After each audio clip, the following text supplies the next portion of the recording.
በፍቅር ስም ከዓለማየሁ ገላጋይ በኢትዮጵያ ከፈለኝ ክፍል 4 እኔ እናቴና ያልተሟሻው ገደል። የቹቹ እናት የጣውላ ባሊት ስራ መስላ ወደኔ ቤት ትመለከታለች።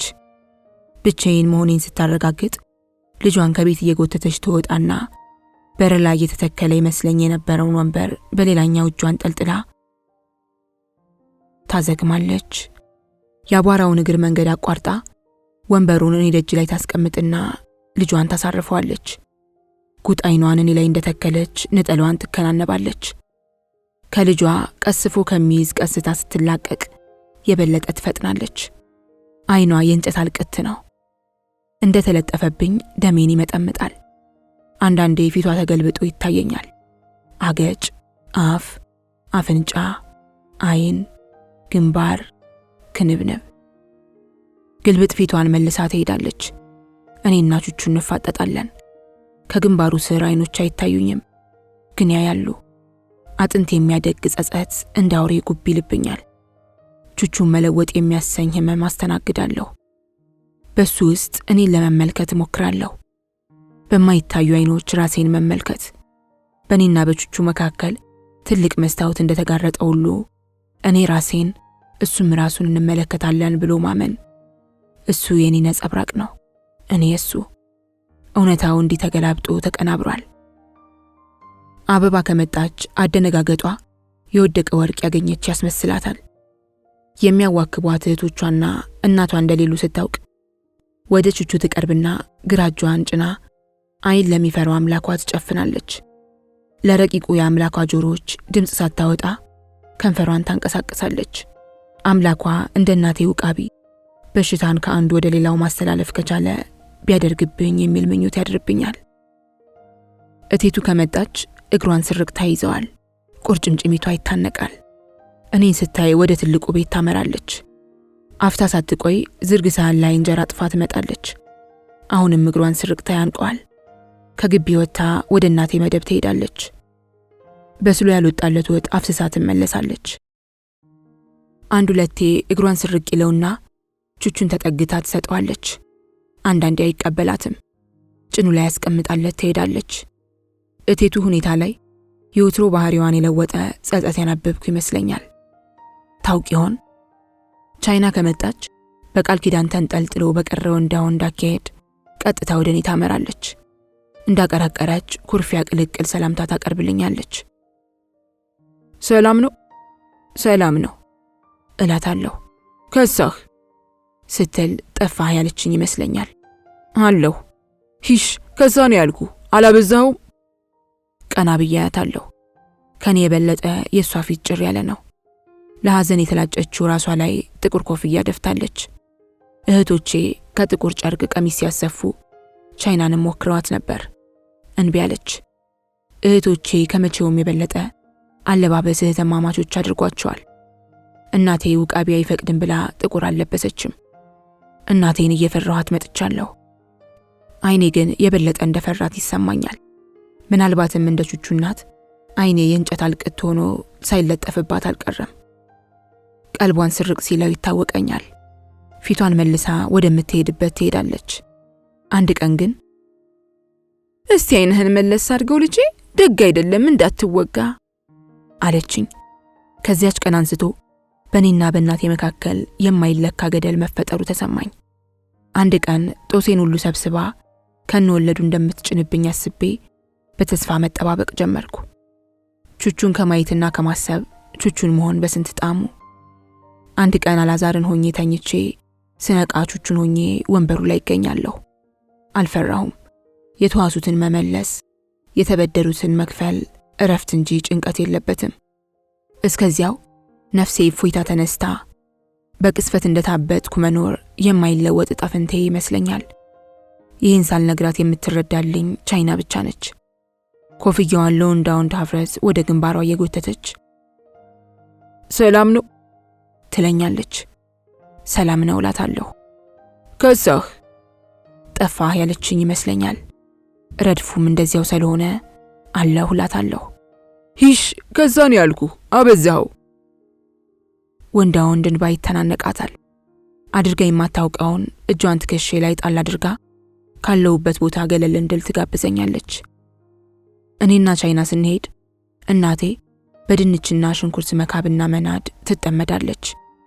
በእኔና በሷ መካከል ያለው ገደል እንዳልተሟሸን ስራ ቀይና የተለጠለጠ ግድግዳ ያለው ነው ስላስባለሁ። የተጣደው ድስት መድኃኒት እየተብላላበት ይመስለኛል።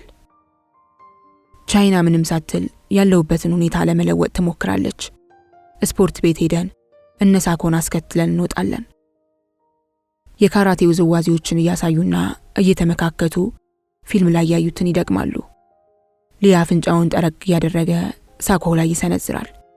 ሳኮ ከመመከት መመታት እንደሚያስወድ ሰው ስለሚያስብ ሆዱንና ደረቱን እያጋፈጠ ወደፊት ይገፋል። ቄሱ እሱ ጋር ሲመጡ ብቻ እየተከላከለ ይሄዳል። ቻይና እጇን እኔ ትከሻ ላይ ጣል እንዳደረገች ፍርድና አስተያየት ትሰጣለች። ሳኮ ብረትተ ካራቴውን በደንብ ብትሰራ ሰውነት ይላቀቅ ነበር። በመስጊድ አድርገን ወደ ግራ በመታጠፍ አባ ሳሙኤል ወንዝ እንደርሳለን።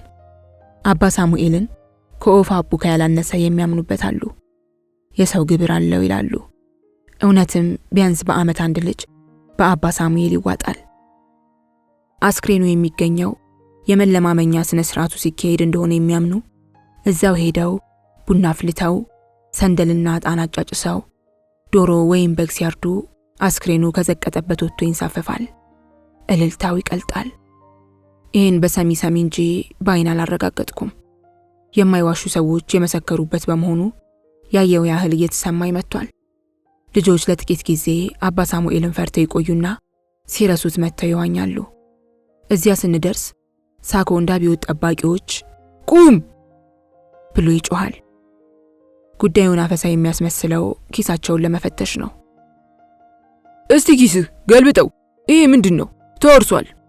አንተ ደሞ ና እሱን ፈትሸው። አዎ አምጣ። ይሄን ሳንቲም አንሳው። እንደውም ቶ አንተኛውና አንሳ። አንተ ኪስን ሳትፈትሸው ከወንዙ ብትወጣ እዘጋለሁ። እኔ ካፋፉ ላይ አልወርድም። ፍተሻው ሲጠናቀቅ ተያይዘን ወደ አንበሳ አውቶቡስ ማደሪያ እንሄዳለን። በአጥር በኩል የወዳደቁ ብረቶችን በመቋመጥ ያያሉ። ያኛው ለዳምፔል የሚሆን ብረት ይላል ሳኮ ስጋ እንዳየ ስጋ በል በጉጉት። ያኛው ቦምባ ብረት ደግሞ ተቆራርጦ ለዳምፔል እጀታ። ወይኔ ቸርኬው ደግሞ ለክብደት ይላል። ቀላል እኮ ነው፣ በዚህ ጣቱ ያነሱዋለሁ። ሳኮ ቄሱ እስኪጠይቁት ዝም ይላል። የእናቴን ጉዳይ ጠይቄ ሁሉም ነገር ወደ ነበረበት የሚመለስበትን መንገድ በጠቆመኝ ስላስባለው ቄሱን እያየው ከብረት ጉብኝት በኋላ ጫካ እንገባና የደረቀ ችግኝ የመሰሉ ልጆችን ሳኮ ያሰባስባል። ሽሮ ብችልን ፈትሸው፣ ባኮ ደግሞ አባቡን። በኔ ዕድሜ ያሉ ልጆች እንደ ትንሽ ልጅ ሳኮ ያለውን ይፈጽማሉ። እኔስ ቻይና እህቴ ባትሆን ኪሴ ተገልብጦ መፈተሹ ይቀራል።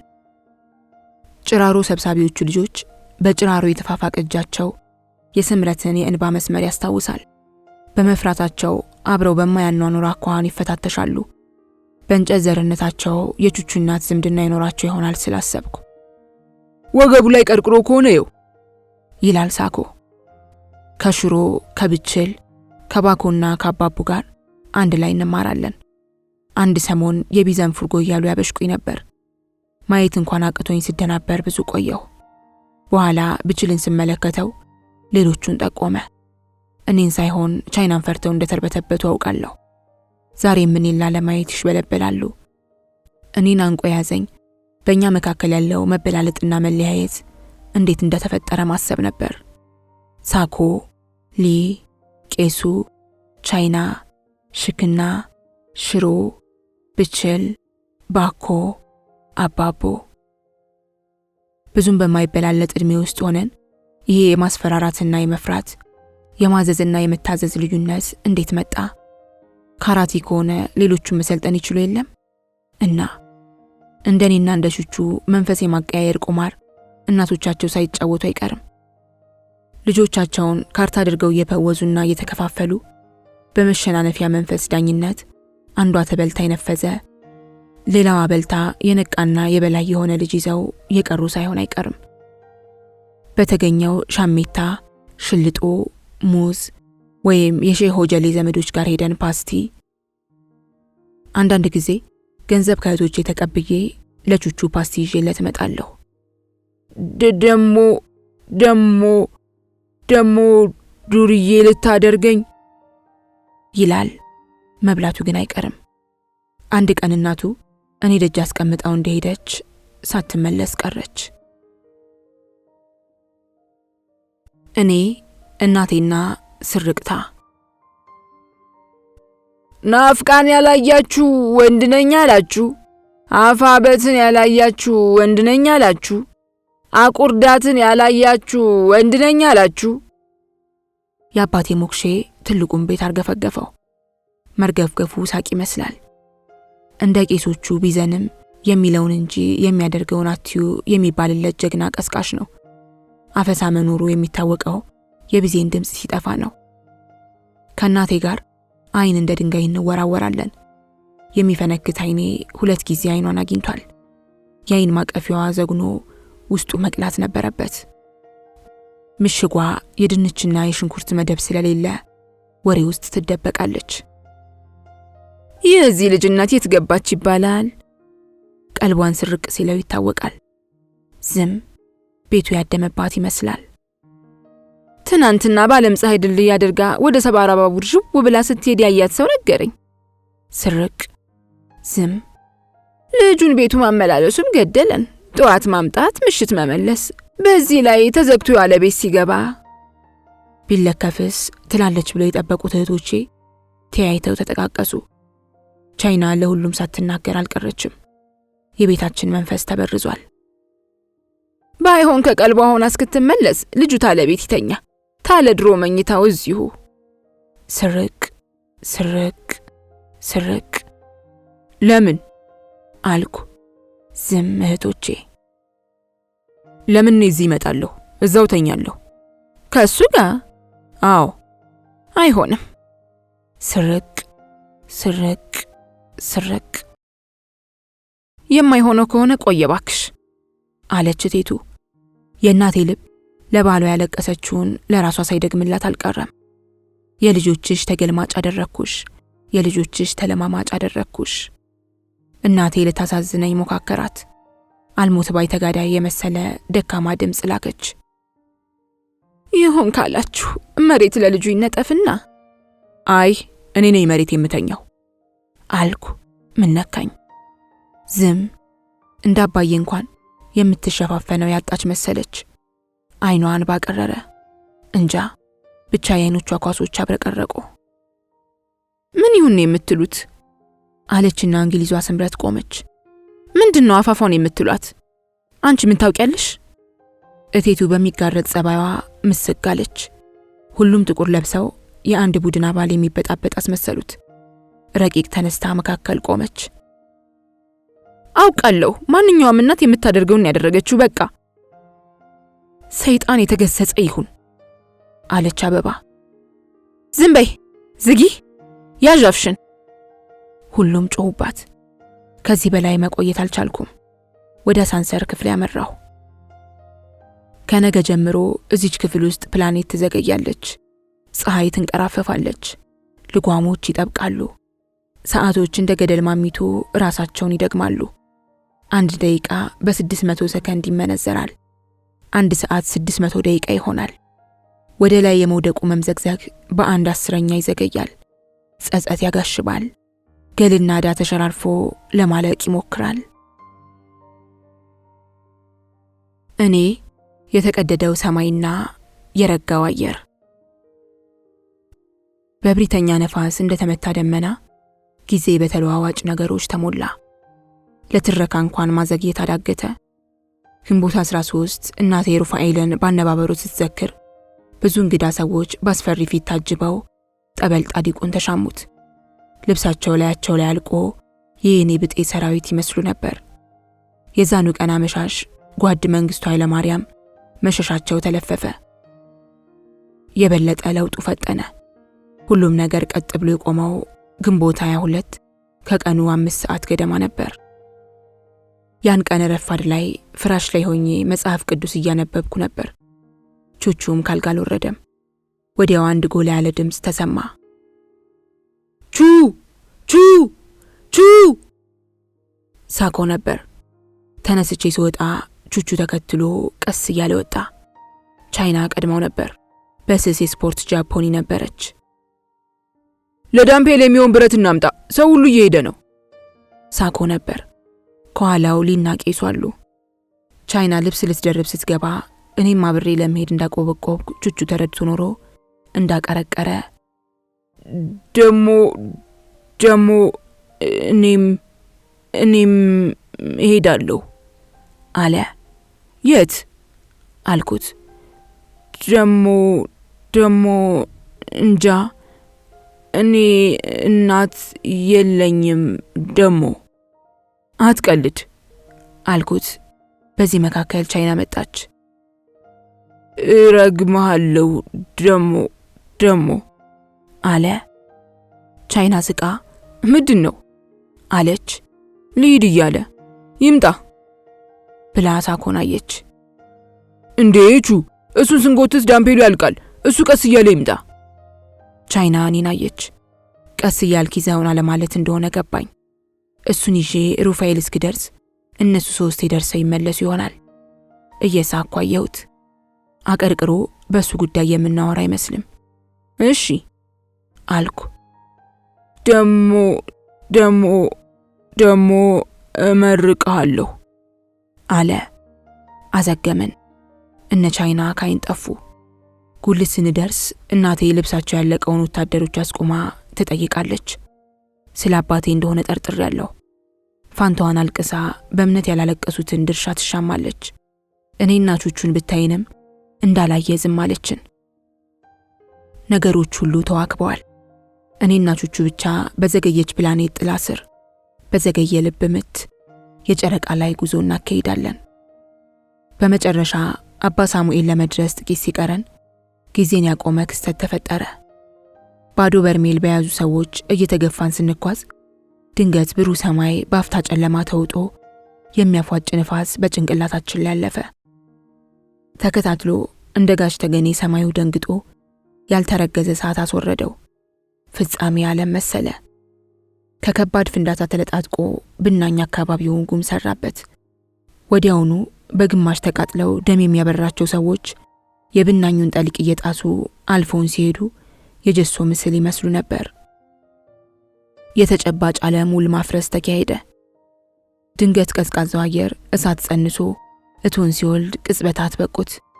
ታጋሿ መሬት በቁጥነት አረፋ ደፈቀች።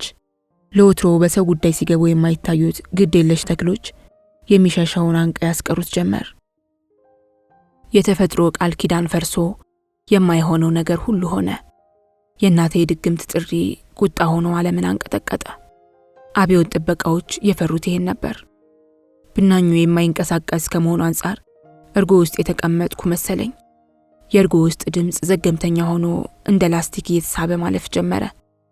የታላቁ ፍንዳታ ቅሪት ደግሞ ጭንቅላት ውስጥ ተገብሮ ቀርቷል። ተፈጥሮ እንደ እናቴ ቀልቧን ስርቅ አለው። ረጅም ስርቅታ። በፈጣሪ ልጓም አልዳኝ ብላ አመፀች። አይምሮዬ ወደ ኋላ እየተረጋገጠ ነገር ለማሰብ የቻለው ዘግይቶ ነበር። የት ነኝ? ከየት መጣው? እንዴት መጣው? እርጎ ውስጥ ምን ከተተኝ? አጠገቤ ቹቹ አልነበር? የት ሄደ? መጣራት ተሳነኝ። አባ ሳሙኤል ጋር ደርሰን አልነበር? ከቤት ተነስተን አልነበር? እነ ቻይናን አነጋግሬ አልነበር? ከታላቁ ፍንዳታ ጋር የሚነጻጸር ድንጋጤ። ቻይና ቻይና ቻይና። ክፍል 2 ልውጥውጡ። ምድር ካንተ የተነሳ የተረገመች ትሁን፣ እሾህና ሚኬላን ታበቅልብሃለች። ዘፍጥረት 3 ቁጥር 17። መታሰቢያነቱ ይህንን ክፍል በግንቦት 22 1983 ዓ.ም በሸጎሌ ጥይት ፋብሪካ ፍንዳታ ሕይወታቸውን ላጡት ሁሉ መታሰቢያ እንዲሆን አበረክታለሁ። በተለይም ለእቴ ለመቅድም ብዜን ቻይና፣ ለይሁኔ ውለታው ሳኮ፣ ለእስክንድር ሰጠኝ ቄሱ፣ ለሃለፎም ገብረየስ ሊ፣ ለሳሙኤል አርጋው ሽክና፣ ለዘገየ አዳሙ ሽሮ፣ ለፈይሳ ቦኮ፣ ለብችል ኃይለ ጊዮርጊስ፣ ለተዘራ ፍቃዱ፣ ለአባቦ፣ ለአጀቡሽ ጥሩምባ። ዘጳጉሜን የጽርሐ አርያም ቅዱስ ሩፋኤል ቤተ ክርስቲያን ቀስተ ደመና በመሰለ ብረት ላይ ተጽፎ ይታያል። የረዥም ዘመን ጥያቄ የሆነው አብሮ የኖሩት ሁለት ቃላት ጽርሐ ምንድን ነው? አርያምስ? ሰፈሬን ተረት እኛን ደግሞ የተረት ሰፈር ውስጥ ተረት ለማድረግ እነዚህ ሁለት ቃላት ጠቅመውኛል። ካስቀያሚ እውነት ገላግለውኛል። እውነታ እኔ እናቴና ቹቹ መካከል ያለውን አስጨናቂ ክንውን ይወክላል። ምኑ ያምራል! እውነት ከተረት የባሰ የሚታመን ነገር የሌለው ክስተት ነው። ቻይና ከቤት ወጣች። የሚታይ አምና ጥይት ፋብሪካ ደረሰች። አይሆንም ያለችው ሆነ። ጠጣሩም አየሩም ፈሳሹም ፈነዳ። ሞተች ከማለት ጠፋች ማለት ይቀላል። እኛ እጅ ላይ ያለው እውነት የቻይና ከቤት መውጣትና ለመመለስ ብቻ ነው። ሌላው ግምት ነው። ያ ግምት እውነት ተደርጎ እንዲወሰድ እውነታ ግድ ይላል። አባቴም ነገ ጳጉሜን 3 ነው። ጠበል ከሰማይ ይወርዳል። ልጆች ይጠመቃሉ። ከፈውስና ከቅድስና በላይ እርቃናቸውን አደባባይ የመውጣት ነፃነታቸውን በፍቃድ ያገኛሉ። ግን ለምን እርቃን መጓዝ ክልክል ሆነ? ከጨርቅና ከገላ የትኛው ነው እውነት? ገላ አይደለምን? ታዲያ እውነትን መጋረድ እንዴት እውነታ ሆነ? ሩፋኤል አጥር ስር ብዙ ሴቶች ተቀምጠው ጧፍ፣ ዕጣን፣ ዘቢብ፣ ሻማ፣ ግምጃ፣ ዣንጥላ ይሸጣሉ። ወንዶቹ ግን ማተብ፣ የመዝሙር ካሴትና የጸሎት መጽሐፍ ብቻ ይዘዋል። ይህን ድልድል ያደረገው ማን ነው? ወንድ ይህን ይሸጥ፣ ይህን ሳይሸጥ ቀርቶ ይሄኛውን ካቀረበ ሴታ ሴት ይባል የሚለው ስምምነት ከየት መጣ? ሲፈን በሰበብ የትውስታ ደጃፌን ቆረቆረች። ክረምትን እዚሁ አሳለፈች። ደስ ሲል አለችኝ አንድ ቀን። ምኑ አልኳት።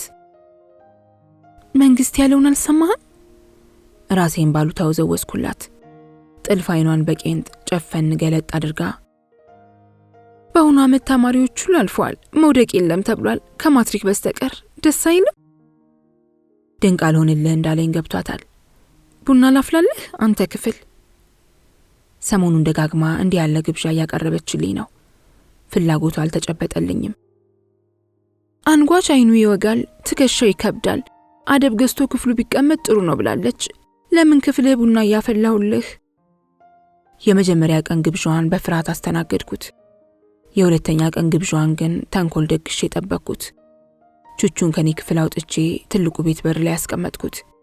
የእናቴን ረከቦት፣ ስኒ፣ ጀበና፣ ብረት ምጣድ፣ ሙቀጫ፣ መቁያ፣ ዘነዘና ስታመላልስ ደነገጥኩ። የእናቴን የቡና ዕቃ ማንም አይደፍርም። እህቶቼ እንኳን የሚያፈሉበት ሳንቲም የሌለው ሌላ ረከቦት አላቸው። እንዴት ተፈቀደላት? ረከቦቱን ትቼ ሲፈንን በጉጉት አየኋት። ምን እንዳስጎመጃት ምኗ እንዳስጎመጀኝ አልተገለጠልኝም። አልጋ ላይ ሆኜ ስጠራት መጣች። ጫፍ ላይ እንድትቀመጥ ስጋብዛት ተቀመጠች። እግሯን እንድታወጣ ስጠይቃት ታዘዘች። በህልሜ እንዳየኋት ሆነች። እግዚአብሔር ነፍሷን ሳይነጥቅ ገሎ የሰጠኝ መሰለኝ። እንዲህ ያሉ እውነቶች ተረትና ህልም ይመስላሉ። በፈራተባ ከንፈሯን ሳምኳት። ዝም። ህልምና እውነት ተጣረሱ። የአይኗ ኳስ ሲንቀሳቀስ የአይኗ ቆብ እንደ ነፍሰ ጡር ሆድ ተገላበጠ። ይህንንም በህልሜ አይቻለሁ። ከዚህ ቀጥሎ በሳንቲም የተደፈነ የብልት መብቂያ ይከተላል። ፈራሁ። ቡናውን አፊልኝና እሺ። ከሞቷ ነቃች፣ ተነሳች፣ ወደ ቡና ማፍላቷ ገባች። ቆይቼ ጠየቅኳት። ልክ አይደለሁም፣ ግን ለምን እንደታዘዘችኝ ቀስ አድርጌ ጠየቅኳት። ላንተ እኮ አይደለም። እህስ ለውቃቢህ ነው። ውቃቢህ ካረፈብኝ። እንደ ሴታ ሴትነቴ ሁሉ አንዳች የታያት ነገር ሳይኖር እንደማይቀር ሳስብ ፈራኋት። ራሴንም ፈራሁ። ከዚያች ቀን አንስቶ እሸሻት ጀመር። ከሩፋኤል ድርሳነ ሩፋኤል ገዝቼ ተመለስኩ። መንገዱ ሁሉ በሰዎች መጥለቅለቅ ጀምሯል። ማን እንደጎዘጎዘው የማይታወቅ የጠማ ጎዳናውን በውስጥ እግር የሚሳም ለስላሳ ገላ አድርጎታል። ገለጥ ገለጥ አድርጌ መጽሐፉን አየሁት። አምላክ፣ ኢየሱስ ክርስቶስ፣ ሩፋኤል፣ እግዚአብሔር የሚሉት ቃላት በቀይ ተጽፈው አይን ውስጥ ጥልቅ ይላሉ። ገጹ ለሁለት ተከፍሎ በስተግራ ግዕዝ፣ በስተቀኝ የግዕዙ ትርጓሜ አማርኛ ቀርቧል። ክፍሌ ገብቼ ለማንበብ ቸኮልኩ። የእናቴ ወጥ መላው ጡረታ ድልድይን ማርኮታል። ብዙ ያደገደጉ አፍንጫዎች ተሰቅለው የናኘውን የእናቴን ወጥ ይምጋሉ። የእናቴ አይኖች ከኔ እንዳፈገፈጉ ናቸው። ማኩረፍና መጥላት ሳይሆን መፍራትና ማክበር ይነበብባታል። ምን እያለች ነው? የልጇ ተገልማጭና የልጇ ተለማማጭ ለመሆን ለምን ፈለገች? በሲፈን በኩል ምን እያለችና ምን እያደረገች ነው? ወደ ቤት ስሄድ ቹቹ እኔ በር ላይ ተቀምጧል። እንደ ሁሌው የሚያየኝ አልመሰለኝም ነበር። ደሞ ሲል ቆም ብዬ አዳመጥኩት። ደሞ ልትደግምብኝ ነው? ደሞ ወደ ቤቴ ሄዳለሁ። የጉንጩ ላይ ሬዝ እየደመቀ መጥቷል። ቹቹ ስለ ራሱ ጤነኛነት ይሰማዋል ማለት ነው። ማነው ራሱን የሚያውቅ? ሴታ ሴትነታችንና አውሊያምነታችን ከራሳችን ከተደበቀ ስለ ራሳችን አፋችንን ሞልተን መናገር እንዴት እንችላለን? በሌሎች ሳይረጋገጥ በራሳችን ስለ ራሳችን የምናውቀው ምንድን ነው? ዥው እያሉ ወደ ላይ መውደቅ ሲሞካክረኝ በፍጥነት ገብቼ አልጋ ላይ አረፋልኩ። ለሽሽት ድርሳነ ሩፋኤልን ማንበብ ጀመርኩ። በስመ አብ ወወልድ ወመንፈስ ቅዱስ አሐዱ አምላክ አመ ሰሉስ ለጳጉሜን ተስካረ በዓሉ ለመላእክ ክቡር ሩፋኤል ሊቀ መላእክት ዘውእቱ ሳልሳይ እምሊቃነ መላእክት ትጉሃን ቅዱሳን ሰማያውያን ከመሃፍነ አመ አስሩ ወዘሰኑ ለህዳር። ግዕዝ ትርጉሙ ሳይገባ የሚያጽናና ቋንቋ ነው። ቃል ኪዳን ይላል። እንከን የለሽነቱ እንዳለ ሆኖ የማያዳግም ድምዳሜ ሰጪ ይመስለኛል።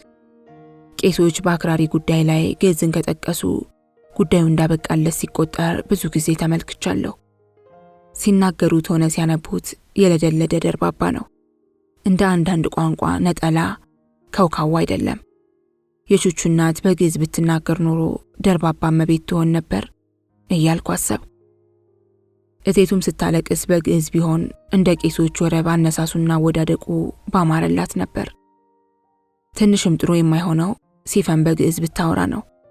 መስህቧ ረግፎ አስፈሪ መንፈስ ይሰፍርባት ይመስለኛል። ከግዕዝ በኋላ እንዴት አጠገቤ ተኝ ትባላለች? የግዕዝን ትርጉም አንድ ቀን አምኜ አላውቅም። ሌላ ተልእኮ ያለው ሰው ሆነ ብሎ ያቀለለው ወይም ግዕዝ የማያውቅ ሰው በግብር ይውጣ እንዲህ ይላል ብሎ የተረጎሙ ይመስለኛል። ድርሳነ ሩፋኤልን አንዴ እስክንድር ቄሱ ሰጥቶኝ ሌላ ጊዜ ገዝቼ አንብቤዋለሁ። አሁን ሲደግመውም የግዕዙ ክብደት ተቀንሶ ሚስጥሩ ተጓድሎ በአጠቃላይ በአማርኛ ተጎሳቅሎ ይታየኛል። ቢሆንም የሩፋኤል ቤተክርስቲያን አገነባብና አጠፋፍ የሚቀርብበት መንገድ ታሪኩ ብቻውን ግርማ ሞገስ እንዳለው መካድ አይቻልም።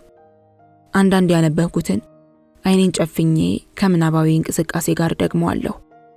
እስክንድሪያ ትባል የነበረው አጠቃላይ ጉለሌ እንደሆነች አስባለሁ። ድርሳነ ሩፋኤል ላይ የዳርቻዋ ደሴት በሚል የምትጠቀሰው አሁን የሩፋኤል ቤተክርስቲያን ያለበት የሼህ ሆጀሌ አፋፍ ነው። አንዲት ሀብታም ሮማዊት የሩፋኤልን ልዕልና ልጆቿን ይዛ ጭር ባለ ሌሊት ጎዳናው ለገደል ማሚቱ ሰበብ ፈልጎ እንዳጥሞነም ሆነ ያለፈችው ከእንቁላል ፋብሪካ ተነስታ በጡረታ ድልድይ በኩል ነው። እዚያ ስትደርስ ሊቀ ጳጳሱ አባ ቴዎፍሎስን አግኝታለች። ከዚያ ተያይዘው ኮረብታማውን ሱሉልታ በማስቆፈር ወርቅ የተሞላውን ሳጥን አውጥተዋል። በወርቁ ካሰሩት ቤተክርስቲያን አንዱ ሩፋኤል ሆነ። ከዚህ በኋላ ያለው የሚጥም ታሪክ ነው። ብዙ ሕዝብና ምዕመናን በአዲሷ ቤተክርስቲያን ውስጥ ተሰባስበው ሲጸልዩ የመሬት መንቀጥቀጥ የመሰለ መርገፍገፍ ተከሰተ። መታወክና መናወጥ ሆነ። ለካ ቤተክርስቲያኒቱ የታነጸችው እንደታሰበው በደሴቱ ላይ ሳይሆን በውሃው ውስጥ ጸንቶ የሚኖር እጅግ ግዙፍ አሳ ነባሪ ጀርባ ላይ ኖሯል። አሳ ነባሪው ከሰዎች ብዛት የተነሳ ክብደት ስለተሰማው ያቺን ቤተክርስቲያን ይገለብጣት ዘንድ ሰይጣን አነሳስቶት ኖሯል። ሰዎቹ ከሊቀ ጳጳሱ ጋር በመሆን ያድናቸው ዘንድ ጮኹ። እግዚአብሔርም ቅዱስ ሩፋኤልን ላከላቸውና ከጭንቀታቸው አዳናቸው፣ ከሐዘናቸውም አረጋጋቸው። አሳ ነባሪውንም ባለበት ቦታ በያዘው ጦር ወግቶ እንዳይንቀሳቀስ ጸጥ አረገው። ቆይቶ ግን አልቀረም። አሳ ነባሪው አዘናግቶ በመወራጨት በማዕበልና በሞገድ ቤተ ክርስቲያኗ አፈራረሰች። ብዙ ሰዎች ባህሩ አሰመጣቸው። እነዚያ የሰመጡ ሰዎች እነማን ናቸው? የማንን ፍቅር አጎደሉ? የእነማን መከታዎች ነበሩ?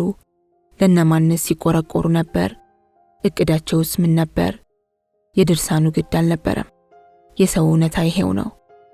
የሸጎሌው ፍንዳታ ሲዘገብ እንዲህ ያለ ችግር ነበረበት። 310 ሰዎች ሞቱ ብሎ አበቃ። 312 ቢሆኑ ኖሮ ቻይና ትካተትም ነበር። ያቺ በአንድ ነጠላ ቁጥር የተወከለችው ልጅ ለኔና ለቤተሰባችን ምን እንደነበረች ማንም ልብ ያለው አይመስልም።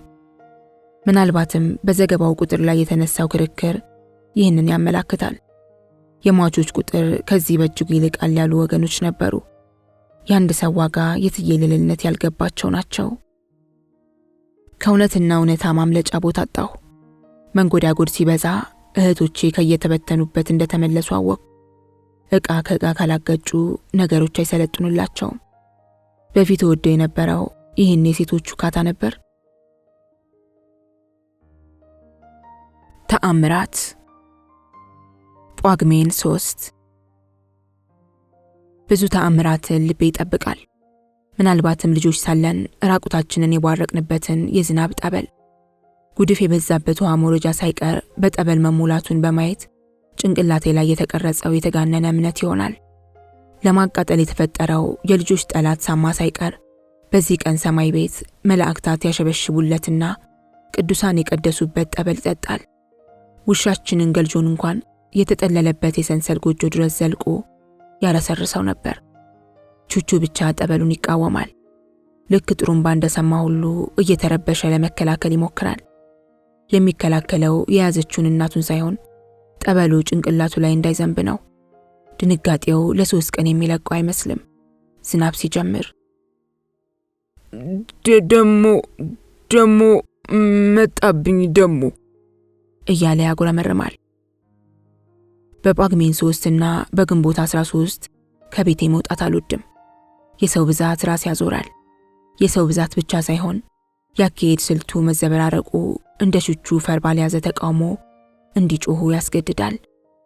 በተለይ የሸቃጩና የለማኙ ብዛት የበዓሉን ተልእኮ ቀይሮ የነፍስ ጉዳይ ሳይሆን የኑሮ ዘዴ ያስመስለዋል። የተንሰራፋው ንግድና ልመና ከዋና ጎዳና ገንፍሎ እስከኛ አጥር ድረስ ይናኛል። ሸንኮራ ስለ መልአኩ ሩፋኤል፣ በረዶ ስለ ፈታሄ ማህፀኑ፣ ቆሎ ስለ ሊቃነ መልአኩ ስለ ሩፋኤል። ከተለመደው ልመና ውጭ አንድ ጎላ ያለ ድምፅ ጆሮዬ ውስጥ ጥልቅ አለ። እንደ መጋዝ ክርክር ያለው ድምፅ ወደፊትና ወደ ኋላ እያለ ድድሩን አየር ለመቁረጥ ይታገላል። ወጥቼ የፈለግኩት ድምፁ ፍረትና ርዝመት ስላለው ፈልጌ ለማግኘት አልተቸገርኩም። አየሁት። የነተበ ወታደር ልብስ ለብሶ እጁን ከነኮፍያው ወደ ኋላ ያደረገ አካሉ እንጂ ድምፁ ትህትና የሌለው የጠረጠርኩትን ልመና ደገመው። ስለ ቆራጡ መሪ ስለ መንግስቱ ኃይለማርያም። መንግስቱም እንደኔ አውሊያም ነበረ ማለት ነው። ሳያውቅ ነው የሄደው ወይንስ አውቆ? ስለ አቤታዊ መሪው ስለ መንግስቱ ኃይለማርያም። እኔም ስሞት ሲፈን በስሜ እንዲሳት ለምን አትቀርም። ስለ ሴታ ሴቱ ስለ እናቴ ታቋርጣት ይሆናል። ምን ነው እንዲህ ይባላል? አንጓች ደግሞ ታዲያ ምን ልበል? አይኑ ስለሚወጋው ታለ፣ ትከሻው ስለሚከብደው ታለ አትይም? ወታደርነት ያልቀናው ወታደር ልመናው ይዞለታል። ከደረደራቸው ፎቶዎች ስር ብዙ ሳንቲምና ብር ተኮልኩሏል። የመንግስቱ ኃይለማርያም ስም ሲነሳ የደነገጡ ሰዎች የሰጡት ነው። ይሄ ሁሉ ሰው የመንግስቱን ባላውሊያነት ያውቁ ነበር ወይስ ምንድነው? ስለ መልአኩ ሩፋኤል እያለ የሚማጸነው ለማኝ የሱን ያህል አላገኘም። እንደ ወፋ አቡኮ መንግስቱም ሩፋኤልን እየተገዳደረው ነው። ይህን እያሰብኩ መሰስብዬ ወደ ጎዳና ወጣሁ። የሰው ብዛት ዳግም አሳነባሪውን እንዳያርገፈግፈው ሰጋሁ። የኔ ብጤዎቹ ሚዛን አይኖቼ ላይ አለ። ማለቴ ቁጥራቸው ሲያንስ አይኔን ይቀለዋል፣ ሲበዛ ደግሞ አይኔን ይከብደዋል። ይህንን ያወቅኩት ዛሬ ነው፣ አይኔን ሲከብደው። ብዙ ተባራሪ ወታደሮች በቡድንና በነጠላ ለልመና ተኮልኩለው አይኔ ይዛሉ። አንዳንዶቹ ከፎቶ በተጨማሪ የጀግንነት ሜዳሊያቸውን እንደ እናቴ ድንች መድበው አስቀምጠዋል። ሌሎቹ ደግሞ ከነቤተሰባቸው አንገታቸውን ሰብረው ጭንቅላታቸውን ቀብረው ቆመዋል። አባትየው ብቻ የልመና ስልት ባልተረዳ ድምፅ የክልል ቻርት የሚያነብ መስሎ ማብራሪያ ይሰጣል። 20 ዓመታት ሙሉ በረሃ በላኝ፣ ጥይት አስፈራይ ሳልል አገሬን በዱር በገደሉ። አባቴ ቢመጣ የእኛም ቤተሰብ እንዲወጡ ያቀረቅር ነበር። የወታደሩ ሁኔታ ስለ ወቅታዊ ሁኔታ ማብራራት እንጂ ልመና አይመስልማ። እነዚህ ቤተሰቦቼ ከባለቤትና ከአባት እናት ሀገራቸውን በማስቀደም ሀገር ከሌለ ሁሉም የለም በማለት 20 ዓመት ሙሉ ዛሬ ነገ መርዶ ይመጣል በሚል ሁሉም ወታደሮች ላይ እኔ ሴታሴት ስባል የሰፈረብኝ ስሜት ተጭኗቸዋል። የእውነታ ተረትነት እዚህ ላይ ነው። ይሄ ሁሉ ወታደር ዘምቶ መንግስቱ ያሉት ቀዳዳ እንዴት ሳይደፈን ቀረ? እነዚህ ሁሉ ወታደሮች ካሉ ለየትኛው ቀዳዳ አፈሳ ከሄዱ? በውጭ ወራጁ ከሚዞርብኝ በላይ በዚህ ሐሳብ ተጭበረበርኩ። ወደ ክፍል ተመልሼ ተረት መሰል ነገሮች ላይ ማተኮር እንዳለብኝ ገባኝ። ብዙም አልራኩም። የሰንሰል አጥራችን በየንቢጤ ሽምጥ ታጥሯል። ይህኔ ቹቹ በሩ ላይ የነበረ ቢሆን ደሞ ሂዱ ከዚህ ደሞ ይላቸው ነበር።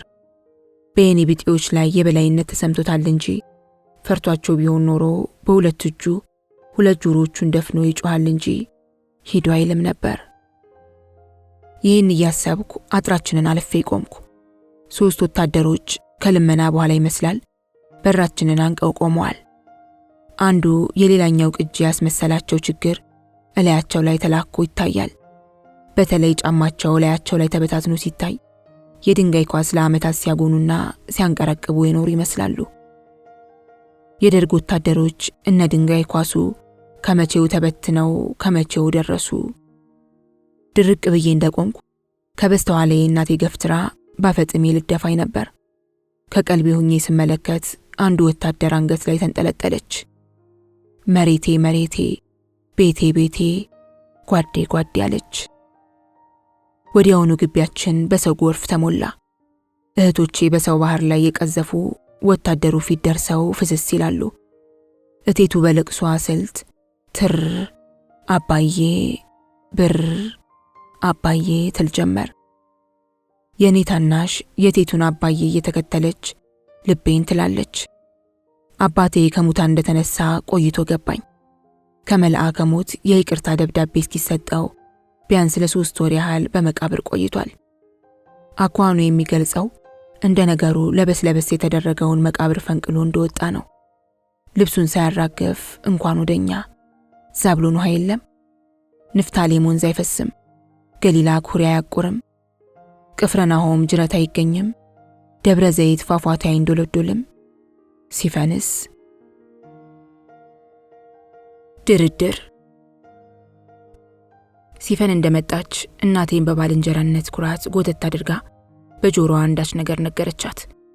እናቴ በሽታ ራሷን ነቀነቀች። እህቶቼን ሁሉ እየዞረች እንዲሁ አስማምታ ወደኔ መጣች። ሲፈንን ሳያትና ስትቀርበኝ እንደ መጀመሪያው ጊዜ ሁሉ የጥሬ ክምር ሆኜ መፍሰስ ጀምሬያለሁ። አባቴ የቻይናን መሞት እንዳያውቁ ሌሊት በወጉ ይረዳሉ አለችኝ። እንደ እናቴና እህቶቼ መስማማቴን ለመግለጽ ምን ማድረግ እንዳለብኝ አላወቅኩም። ጭንቅላቴን ስነቀነቅ እንደ ሴት ጭንቅላትህን ብትለኝስ? እሺ ስትል ማረጋገጫ ከኔ ጠየቀች። እሺ አልኳት ከየተበተንኩበት ለመሰባሰብ እየሞከርኩ። ሲፈን ወደ እናቴ ተመለሰች።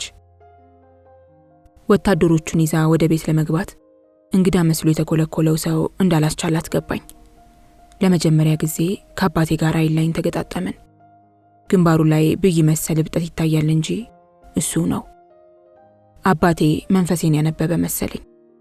ፊቱን በኩራት ሞልቶ ግራ ቀኝ ቁጭ ያሉት ጓደኞቹ ጆሮ ላይ ተለግቶ አንዳች ነገር ነገራቸው። ወታደሮቹ ባይናቸው ፈለጉኝ። የሽንፈት ማላሻ ሊያደርጉኝ የሚመካከሩብኝ መሰለኝ። ወደ ክፍሌ ስገባ ቹቹኔ በር ላይ ቁጭ ብሎ ያልጎመጉማል። ውጡ ደሞ ከግቢያችን። አባቴ የኔን ገመና ለማያውቁ ወታደሮች አንዳንድ የኩራት ታሪክ ያወራላቸው ይሆናል። ካልዘመትኩ ያለው ልጅ ያ ነው። አይ ጀግና! እናቱ አልቅሳ ባትመልሰው ኖሮ ይሄን እኛም አንሸነፍም ነበር። ይሄን ሲል አጠገቡ ብሆን የሲፈንን ጆሮ እንዳታዳምጥ ደፍን ነበር። ብትን ካለው አካሌ አንድ ጥሪ ጆሮዋ ውስጥ ተወትፋ ትቀርና ዘለዓለም አንድ አይና እንደሚባለው አንድ ጆራ ሆና ትቀር ነበር። ሌላ የተፈናጠረ ጥሬ በአባቴ አፍንጫ ገብታ በሰርኑ አልፋ ግንባሩ ላይ ሁለተኛ ብይ ሆና ትቋጠር ነበር። አልጋ ላይ መውጣቴን ትቼ መሬት አረፋልኩ። ጥቂት እንደቆየው ወንዱ የሚል ድንጋጤ ሰማሁ። ጋሽ ተገኔ እንደሆኑ አልተጠራጠርኩም።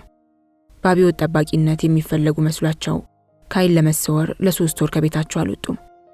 እኛ ላይ የደረሰው ሁሉ እሳቸው ላይ መድረሱ ገርሞኝ ብድራቸውን ለመመለስ አደባባይ ወጥቼ መፎከር አማረኝ።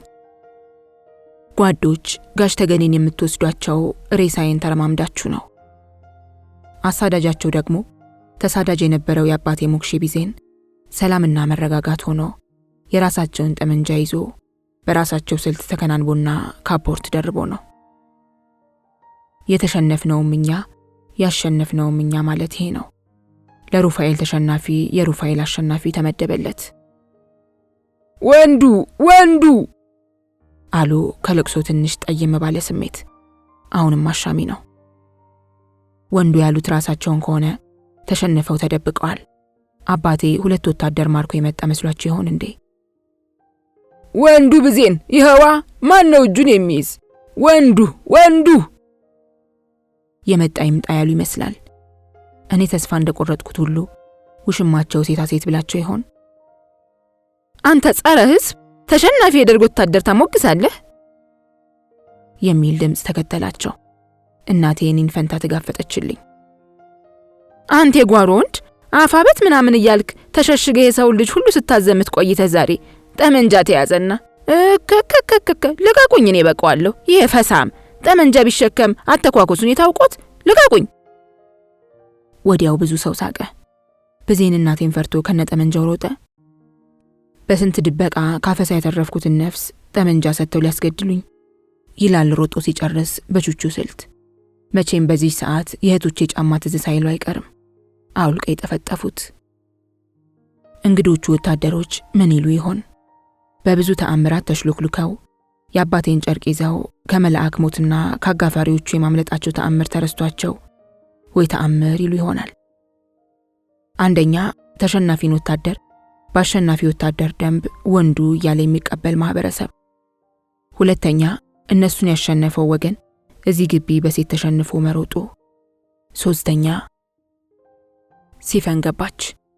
አልጋ ላይ ስታጣኝ ድንግርግር አላት። መሬት እንደሆንኩ ተበትኜ ከያልጋ ስሩ እንደምንም ተጠረቃቀምኩና እዚህ ነኝ አልኳት። ገረማት። አገራረሟ ከመቼው ተበትነ ከመቼው ከየተበተንክበት ተሰበሰብክ ይመስላል። እንደ ጥልፍ የተወሰወሰ ውበት ያለው አይኗን እኔ ላይ እንደጣለች አጠገቤ ቁጭ አለች። ብትን ዳግም ምን ነው ብቻህን? አሁንስ መሰብሰቤን እንጃ። የዛሬው ሩፋኤል ወይንም የትላንቱ ኦፋ አቡኮ ከረዱኝ። ኦፋ አቡኮ የሚነግሰው ትናንት ነበር እንዴ? ለምን አባትህን አልሳምካቸውም? ለመመለስም ቢሆን ከየተበተንኩበት መሰብሰብ ያስፈልጋል። ሲፈን አጠገቤ ተቀምጣ ብሰበሰብም ወዲያው ብትን። የአባትህ መምጣት የገረመህ አትመስልም አይደል? አፏ ቢጠይቀኝ ምን ያደርጋል፣ አይኗ እየበተነኝ አይደል? አዎ አልኳት። ከተሞከረ የማይቻል የለ። ለምን?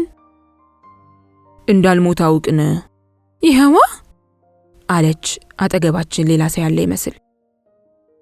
መርዷቸው የመጣ ቀን ያላለቀስከው ለዚህ ነው? እኔ መቻጣውት አንተ ግድ አልሰጥህ አለ እንጂ አንጓች የወለደችውን ለማምለክ ሰበብ እየፈለገች ነው ለማለት አስቤ ተውኩት። አይንህ ይወጋል፣ ትከሻ ይከብዳል፣ ቀልብህ መጪውን ይናገራል።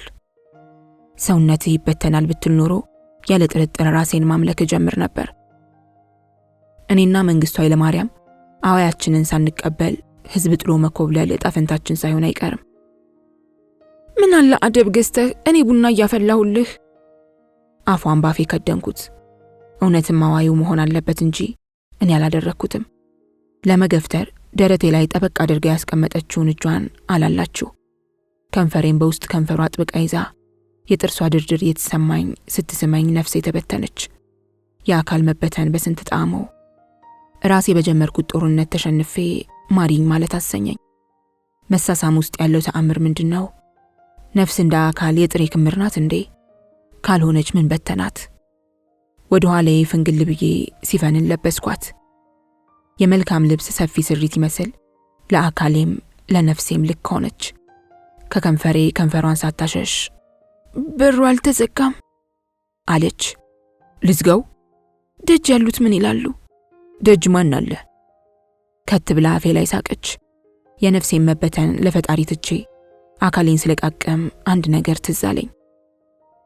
በእኔና በሲፈን መካከል አንዳች ባዕድ ነገር ገላችን እንዳይነካካ የፈለገ ይመስል ፍርፍር እያለ ሲገፈታትረን በሳንቲም የተደፈነ ቀዳዳ ተፈንቅሎና የአፍታ ተክል አድጎ አየሁ። የህልም ልክፍቴን በውን ስራ ስር ተፈወስኩ። ሌሊት እመጣለሁ፣ በሩን እንዳትዘጋው። ቹቹስ? እሱን ቶ ካለች በኋላ ፊቴን አይታ እሱስ ከዚህ አይቆይማ ይተኛል።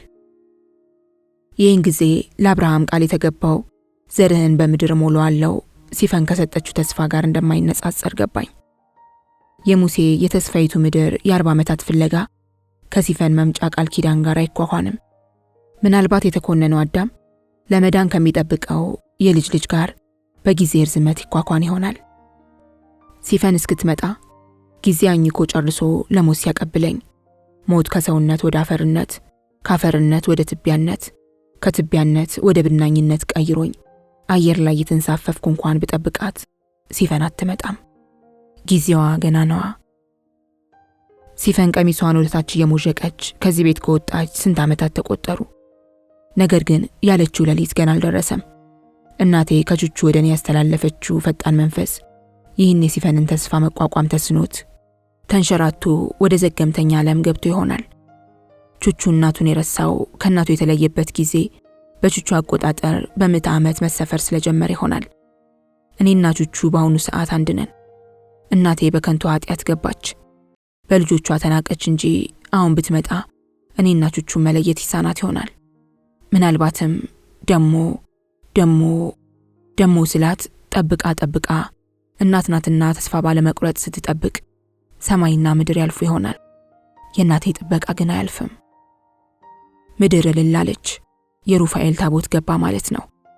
የእውነት ቤቱን ጠላሁት። የቹቹ መንፈስ በቤቱ ላይ ረቧል። ሁሉም ነገር ይዘገያል። በይበልጥ የተፈለገ ነገር ያዘግማል። ማዝገም ውስጥ የእንቅስቃሴ ለውጡ ቢዘገይም አለ። ኖ እዚህ ቤት የተፈለገ ነገር ይቆማል። ቹቹ ከተደረገበት በላይ በእኔ ላይ ተደረገ። ቹቹ ከተበደለው በላይ ተበደልኩ። ከክፍል ስወጣ አባቴ ገፈቱን በመላሱ እያፈናጠረ ያወራል። እንደ ተረት አባት እስሩ የተኮለኮለው ሰው ካፉ የሚዘንበውን ባንክሮት ያዳምጣል። አብረውት የመጡት ወታደሮች እንኳን አብሮን የኖረውን ሰው ምን ነብይ ያደረገው በሚል ድንቅ ሐሳብ ያደምጡታል። ጥይት ስንል እንዲህ ቢፈጥኑ፣ ሬሽን ስንል እንዲህ ቢፈጥኑ ጥሩ ነበር። ሰው ሞተ ብሎ ለማርዳት እንዲመቻኮል፣ የሚገርመው ያንቺ አምኖ እንዲመጎሳቆል። አባቴ ጥሩ ተናጋሪ አይደለም።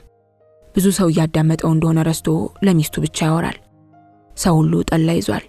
ሲጠመቅ ያልታየ ጠላ ከጉድጓድ ተደነበቀ። መቼም ያለ ሻጥር ጥይት ስንል ሬሽን ስንል ጥይት ይላክልናል። አረፍ በሉ ከተባልን የሚወጋን ይመጣል። ተዋጉ ከተባልን ምናምኒት የለም። ሚያጃችንን የሚያውቀው ጠላት ነው። እንደ ባቢሎን ዘመን ቋንቋችን ተዛንቆ ፈረስን። የእግዚአብሔር ቁጣ ነው። የአባቴን ፊት ለማየት ስሞክር የግንባሩ ላይ ጢት ትቀድማለች። ሲያወራ እንደ መንጋ ጭላ አጥንት ትንቀሳቀሳለች። እንደኛ ብርታት ቢሆን አፍሪካን ጠቅልለን ነበር። እንደኛ መስዋዕት ቢሆን እንኳን ኢትዮጵያን አፍሪካን አንድ ባደረግን። ታዲያ እግዚአብሔር ፈቃዱ ያልሆነ ሆኖ። አባቴ ሲያወራ የሚንቀሳቀስ የግንባሩ ላይ ብዩና ያለው። አንዳንዴ የአባቴ አፍንጫ ዓይንና ገጭ ጠፍቶ ቆዳ የለበሰ ብቻ ይሆናል። ወገኖቼ የኔን ጀብዱ ማውራት አይሆንብኝ እንጂ እዚች ግንባሬ ላይ ካለችው የቀዘቀዘች ጥይት በተጨማሪ 7 ቦታ ቆስያለሁ። 3 ጥይቶች አሁንም አሉ። እሱ ጓድ በስተግራው አመለከተ። ጨርሶ ገላው ወንፊት ሆኗል። ጓድ ሻምበልም የኔን ያህል ጥይት አያጣም። ታዲያ ፍጻሜያችን ምን ሆነ? የአባቴ ግንባሩ ላይ ብይ ጥይት ናት ተባለ። ጉድ! ጥይቷን እንደ ቅቤ ባፍንጫው ሳባት። ጥይቷ ከሰርኑ አልፋ ግንባሩ ላይ ተወተፈች። ጥይት ባፍንጫው የጠጣላት ኢትዮጵያ ይህን አይታ ምን መዘገበች? ምን ታሪክ አስቀረች? ነው ተሸናፊ ታሪክ የለውም ብላ ተወች። የት እንደተሰራ ያልታወቀ ምስር ወጥ የት እንደተጋገረ በማይታወቅ እንጀራ ላይ የፈሰሰ ለተኮለኮለው ሰው ሁሉ መታደል ጀመረ። አባቴ እንደተቀበለ ጠቅልሎ ለእናቴ ያጎረሰ። አባቴ ምናልባትም ከበላ 3፣ 4፣ 5 ቀናት አልፈውት ይሆናል። ዝርግ ሳህኑን ሲቀበል እናቴን ማጉረስ አልዘነጋም። እናቴን በመርዶ ቀን የገባችለት ቃል አለ። ካልሸፈጠችው የልጆቹ ተገልማጭና የልጆቹ ተለማማጭ አይሆንም። ሲፈን ዝርግ ሳህን እያደለች ስትመጣ ሰርቃ ተመለከተችኝ። የነገር ደርዜ ተበትኖ ምን ሳስብ እንደነበር ጠፋኝ። እንኳንም ምን ያልተበተንኩ እያልኩ ሳህኑን ከእጇ ተቀበልኩ። ከኋላዋ ያለችው ረቂቅ እንጀራ ስታደርግልኝ ሳህኑን በወጓ ላስኩት ኖሮ ሚዛኑን ስቶ ሊወድቅ ነበር። እንደምንም ሳተርፈው ረቂቅ ሆይ አለች እንደ ቴቱ። ሆይ ይብላሽ አልኳት። ረቂቅ ከፊቷ ያለችውን ሲፈንን ጎሸም አደረገቻት። በዚህ መካከል ወጥ የያዘችው ቴቱ ያንገቴና የዝርግ ሳህን አንድ ቦታ ለመገኘት አስገርሟት ታለ አለችኝ። ጭራሽ ተደነባበርኩ። ወጡን አድርጋልኝ ስትሄድ ሆይ አለች። ይሄን ዱዳ፣ ይሄን መካን፣ ይሄን ውር ቃል የማልሰማበት የት ልሂድ? ፈጣን ዓለም። የሲፈን መምጫ ሌሊት እንደ አዳም መዳኛ ቃል ኪዳን 5500 ዘመን ቆጥሮ መጣ። ነቅታችሁ ጠብቁ የሚለውን ትእዛዝ ለ5499 ዓመታት ፈጽሜ 1 ዓመት ሲቀረኝ እንቅልፍ ወሰደኝ። ሲፈን መታ አጠገቤ ስትተኛ አቤት እንዴት እንዳፈርኩ። ሀፍረቴን ያባሰው ደግሞ የቹቹ በንቃት ውስጥ መገኘት ነው። አልጋ ላይ እንደተኛ ደሞ ሲፈንን እወዳታለሁ ደሞ አለ። ሲፈን እንደ ቀልድ አይታው ሳቀች። እኔ ግን ደነገጥኩ። ይሄ ልጅ አሁንም እኔ ነው? ተከፋፍሎ ያላለቀ የጋራ ስሜት ይኖረን ይሆን ስላሰብኩ ጥበቃዬ የሱ ነው የኔ ከሆነ እንዴት ይሄን ያለረዘመ? እኔና ጊዜ እጅግ ፈጣኖች አልነበር? ሲፈንን ችላ ያልኩበት ዘመን የኔ ነው የሱ? ያው መውደድ የሱ ይሆን እንዴ? የኔና የቹቹ ግንኙነት ቤት ከመጋራት ደባልነት ልቆ የነፍስ ቁርኝነት እንዳለበት ጠረጠርኩ። እናቴን እኔ ከመጥላቴ በፊት እሱ ጠልቷት ነበር። ምናልባትም ሲፈንን እኔ ከመውደዴ በፊት እሱ ወዷት ይሆናል። መንገዳችን ቅደም ተከተል ይሆን? እሱ የረገጠውን እኔ እንድደግም ተጽፎ እንደሆነስ? እውነትን በማታውቀው እውነታ ውስጥ ምንም ነገር ላይሆን አይችልም። ደሞ ሲፈን እዚህ ትምጣ፣ ደሞ እኔ ጋር ትተኛ ደሞ። እሺ እመጣለሁ፣ ተኝተ እንቅልፍ ከወሰደ እመጣለሁ። የኔን ጀርባ በመዳፎቿ በቀጭኑ እያሻሸች ቹቹ ባይረብሸኝ ምን ይውጣኝ ነበር። ቀስ በቀስ ወደ ሲፈን ዓለም ገባሁ። ፈጣን ጊዜ አቆጣጠር አላት። ልብ በፍጥነት ይደልቃል። በስሜት ችኮላ ነፍስ ይራወጣል። ሁሉም ነገር ይጣደፋል። የቹቹ የዘገየ ዓለም በሲፈን ፈጣን ዓለም ሙሉ በሙሉ ድል ተመታ። ያንን አሳሳሟን አመጣችው። ምን ብለው ይገልጹታል? ከሳመችኝ። መሳሳሙን እጅ ከገባ እንዴት መግለጽ ይሳነኛል? ነው ሳመችኝ እንጂ አልሰጠችኝ ይሆን? ልክ የሳሙና አረፋ እንደመቀባበል ክንውኑ አለ፣ እጅ ላይ የሚቀር ግን የለም። ልክክ ያለ ሙቀት አፌ ላይ ይሰማኛል፣ ልክክ ያለ ደስታ። እሷም እንዲህ ይሰማት ይሆን ነው ወይንስ አገልግሎት ተቀባይና ሰጪ እንሆን?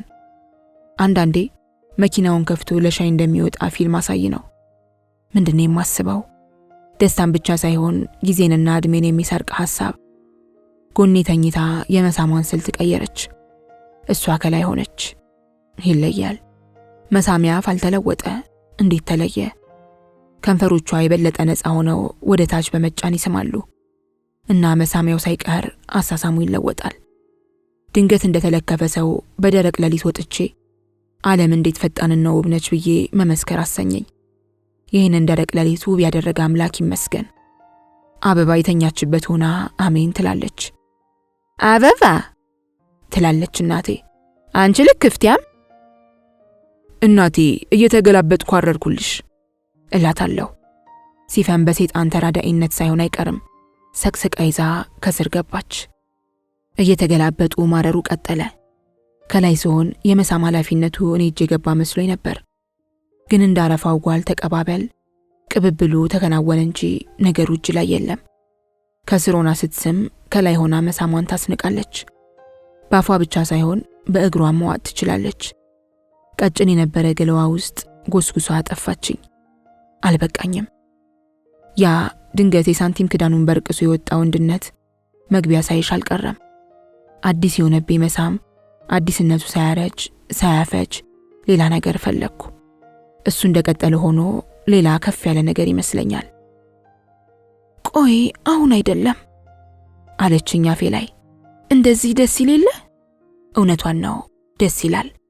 ግን ፈጣን ዓለሟ እንደ እንዝርት ራስ ሲጦዝ ሌላ ያሰኛል።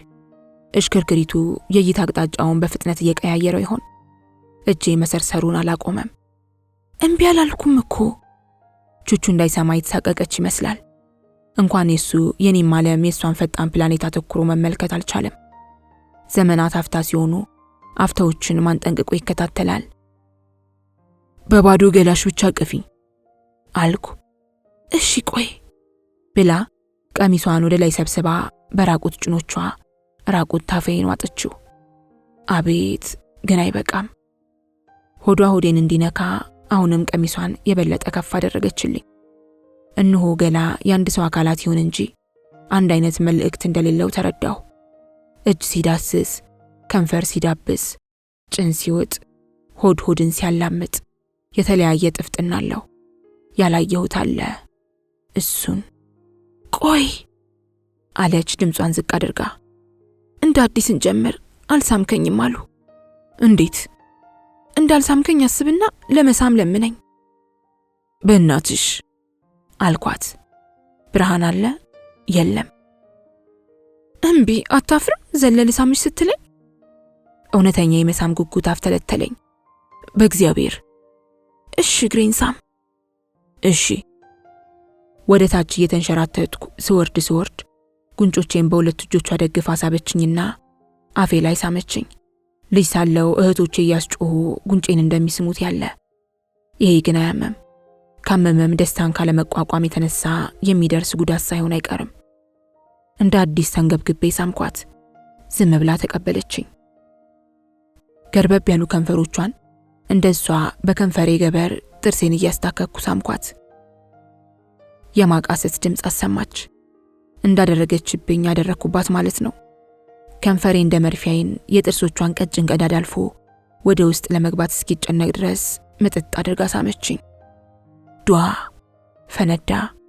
ምን እንጃ። እቅፍ አድርጋ ጭንቅላቴን አንገቷ ውስጥ ጎሰጎሰችው። ልጅ ወልድልሃለሁ፣ ያንተን የመጀመሪያ ልጅ፣ ያንጓችን የመጀመሪያ የልጅ ልጅ። የሆነ ብርሃን ጨለመ። ወይም በፊትም ብርሃን አልነበረም። ሲፈንን ፈራኋት። ሴት እስክትወልድ የሰማየ ሰማያት ኗሪ ናት። ስትወልድ ግን ወደ ምድር ትጣላለች። በልጆች ጣፈንታ ትገባለች። ሴት ለልጇ የወደቀች መልአክ ትሆናለች።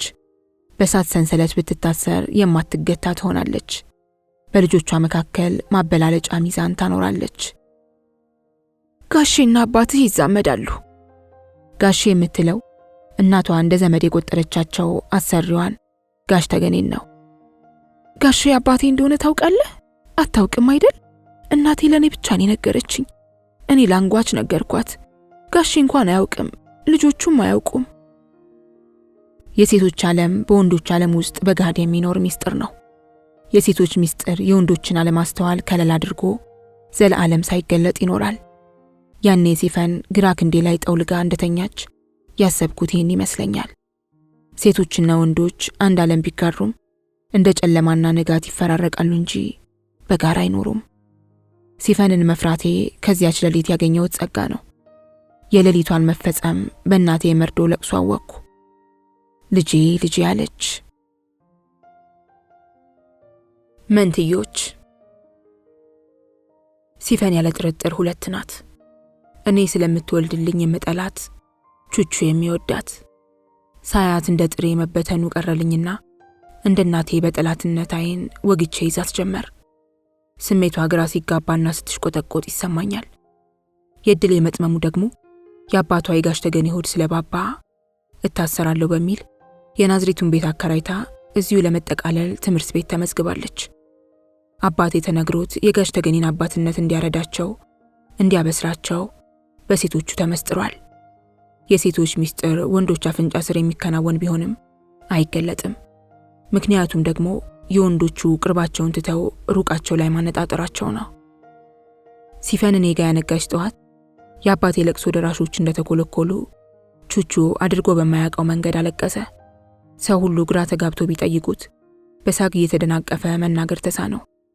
በመጨረሻ ደሞ የት አለ ደሞ ሲፈንን ቀማኝ ደሞ አለ።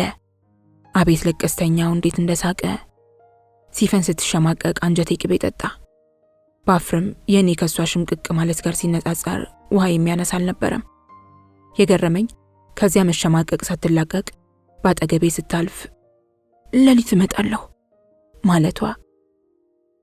ሆይ ከእህቶች አንዷ። ሲፈንን ምን ልታደርጊ ብዬ መጠየቅ እየፈለግኩ ሳልችል ቀረሁ። ደስታ የሚገፋ ነው። ከሲፈን ጥበብ የሚፈልቀውን እርካታ ገፋሁት ብል የሚያምነኝ ማን ነው? የዚያን ቀን ውጭ አመሻሁ። አባቴ የድሮ ልብሱን ቀይሮ የድሮውን ደርባባ አዛውንት ሆኗል። 2 ወታደሮች የአባዬን ልብስ ለብሰው የሰፋቸውና የረዘማቸው ቢሆንም ቅሉ ቢዘን በተለያየ ቀን አለባበሱን ወክለው 3 ቢዘኖች ተደርድረው ተቀምጠዋል። ሻምበሉ ሲያወራ የአባቴ ብይ የረዘመች ሻምበሉ አፍ ላይ የተደቀነች ትመስለኛለች። ምን ሲል ይችን ጥይት ባፍንጫው ሳባት? የአፄ ቴዎድሮስ ጥይት መጠጣት አደናግሮት ይሆን? መቼም በዚህ ዘመን አፄውን ለመሆን የፎከረው እንደመብዛቱ አንዱም አልተሳካለት። መንግስቱ እንኳን እዚያ ወንበራቸው ላይ ደርቀው ይገኛሉ ሲባል የሽሽት ጥይት ጠጥተው ዝምባብዌ ይገባሉ። እኔ ሐሳቤን ስደቀድቅ ሻምበሉ ያለውን ሳልሰማ አለፈኝ። ይሄ ሰፈር እንዳልኳችሁ የታሪክ ቦታ ነው። ጥሩ። እዚህ ከፍ ብሎ የሸሆጀሌ መስጂድ አለ። ጥሩ። ሻምበሉ ለካ ለሩፋኤሎች ሩፋኤልን እያስተዋወቀ ኖሯል። የአባቴ ቤት ትገለባበጣለች። መቻጣ ነው። ቆይ አቦይ አለ ሻምበል። አባዬን አቦይ ይለዋል። ምን የሚሉት ሹመት ይሆን አባቴ ያገኘው? ወደዚያ ፈቅ ያላችሁ እንደሆነ የራስ ኃይሉ መኖሪያ ይገኛል። ጥሩ። መቻጣ ነው። አባቴ ከደጁ ሞፈር የተቆረጠ ሞኝ ሆነ ሳይመስለው አልቀረም። ቆይ አቦይ አሁንም አረጋጋውና ቀጠለ። በዚያ ጋር ይመስለኛል። ጥሩ። የአንድ ትልቅ ሰው ቤት አለ። ማን ነው ስማቸው? አቦይ ከሻምበል ይበልጣል? ያንሳል? የሊጋ አባበየንም ቤት ማለት ነው። አባዬ ያለው ወትሮ ተቅለበለበሳ። ቆይ አቦይ እኛ ቤት ስላረፈ እንጂ ሌላ ቦታ ቢሆን ሻምበሉ አባቴን 100 ወታደራዊ ቡሻፕ በቀጣው ነበር። ቆይ ጠፋው። አንጋጠጠ። አምጡልኝ፣ ስማችሁ አፌ ላይ አለ።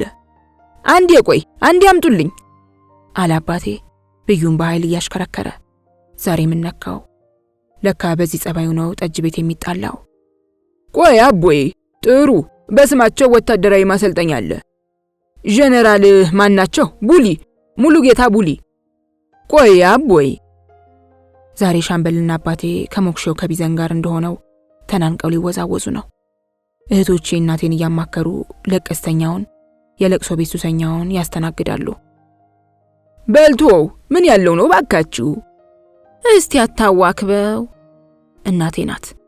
አባዬ አንተ እንደተባለ ቀርቷል። አንቱ እንደወጣች ቀረች። አዎ ብላቴን ማሰልጠኛ አይደል? አዎ ብላቴን ጌታ ህሩይ። ጥሩ። አባቴ በማንኳሰስ ሳቀ። ሲስቅ ብዩ ተንቀጠቀጠች። ህሩይ ወልደ ስላሴን ነው እንዴ? ባላቴን ጌታ ሹመታቸው እንጂ መች ስማቸው ሆነ?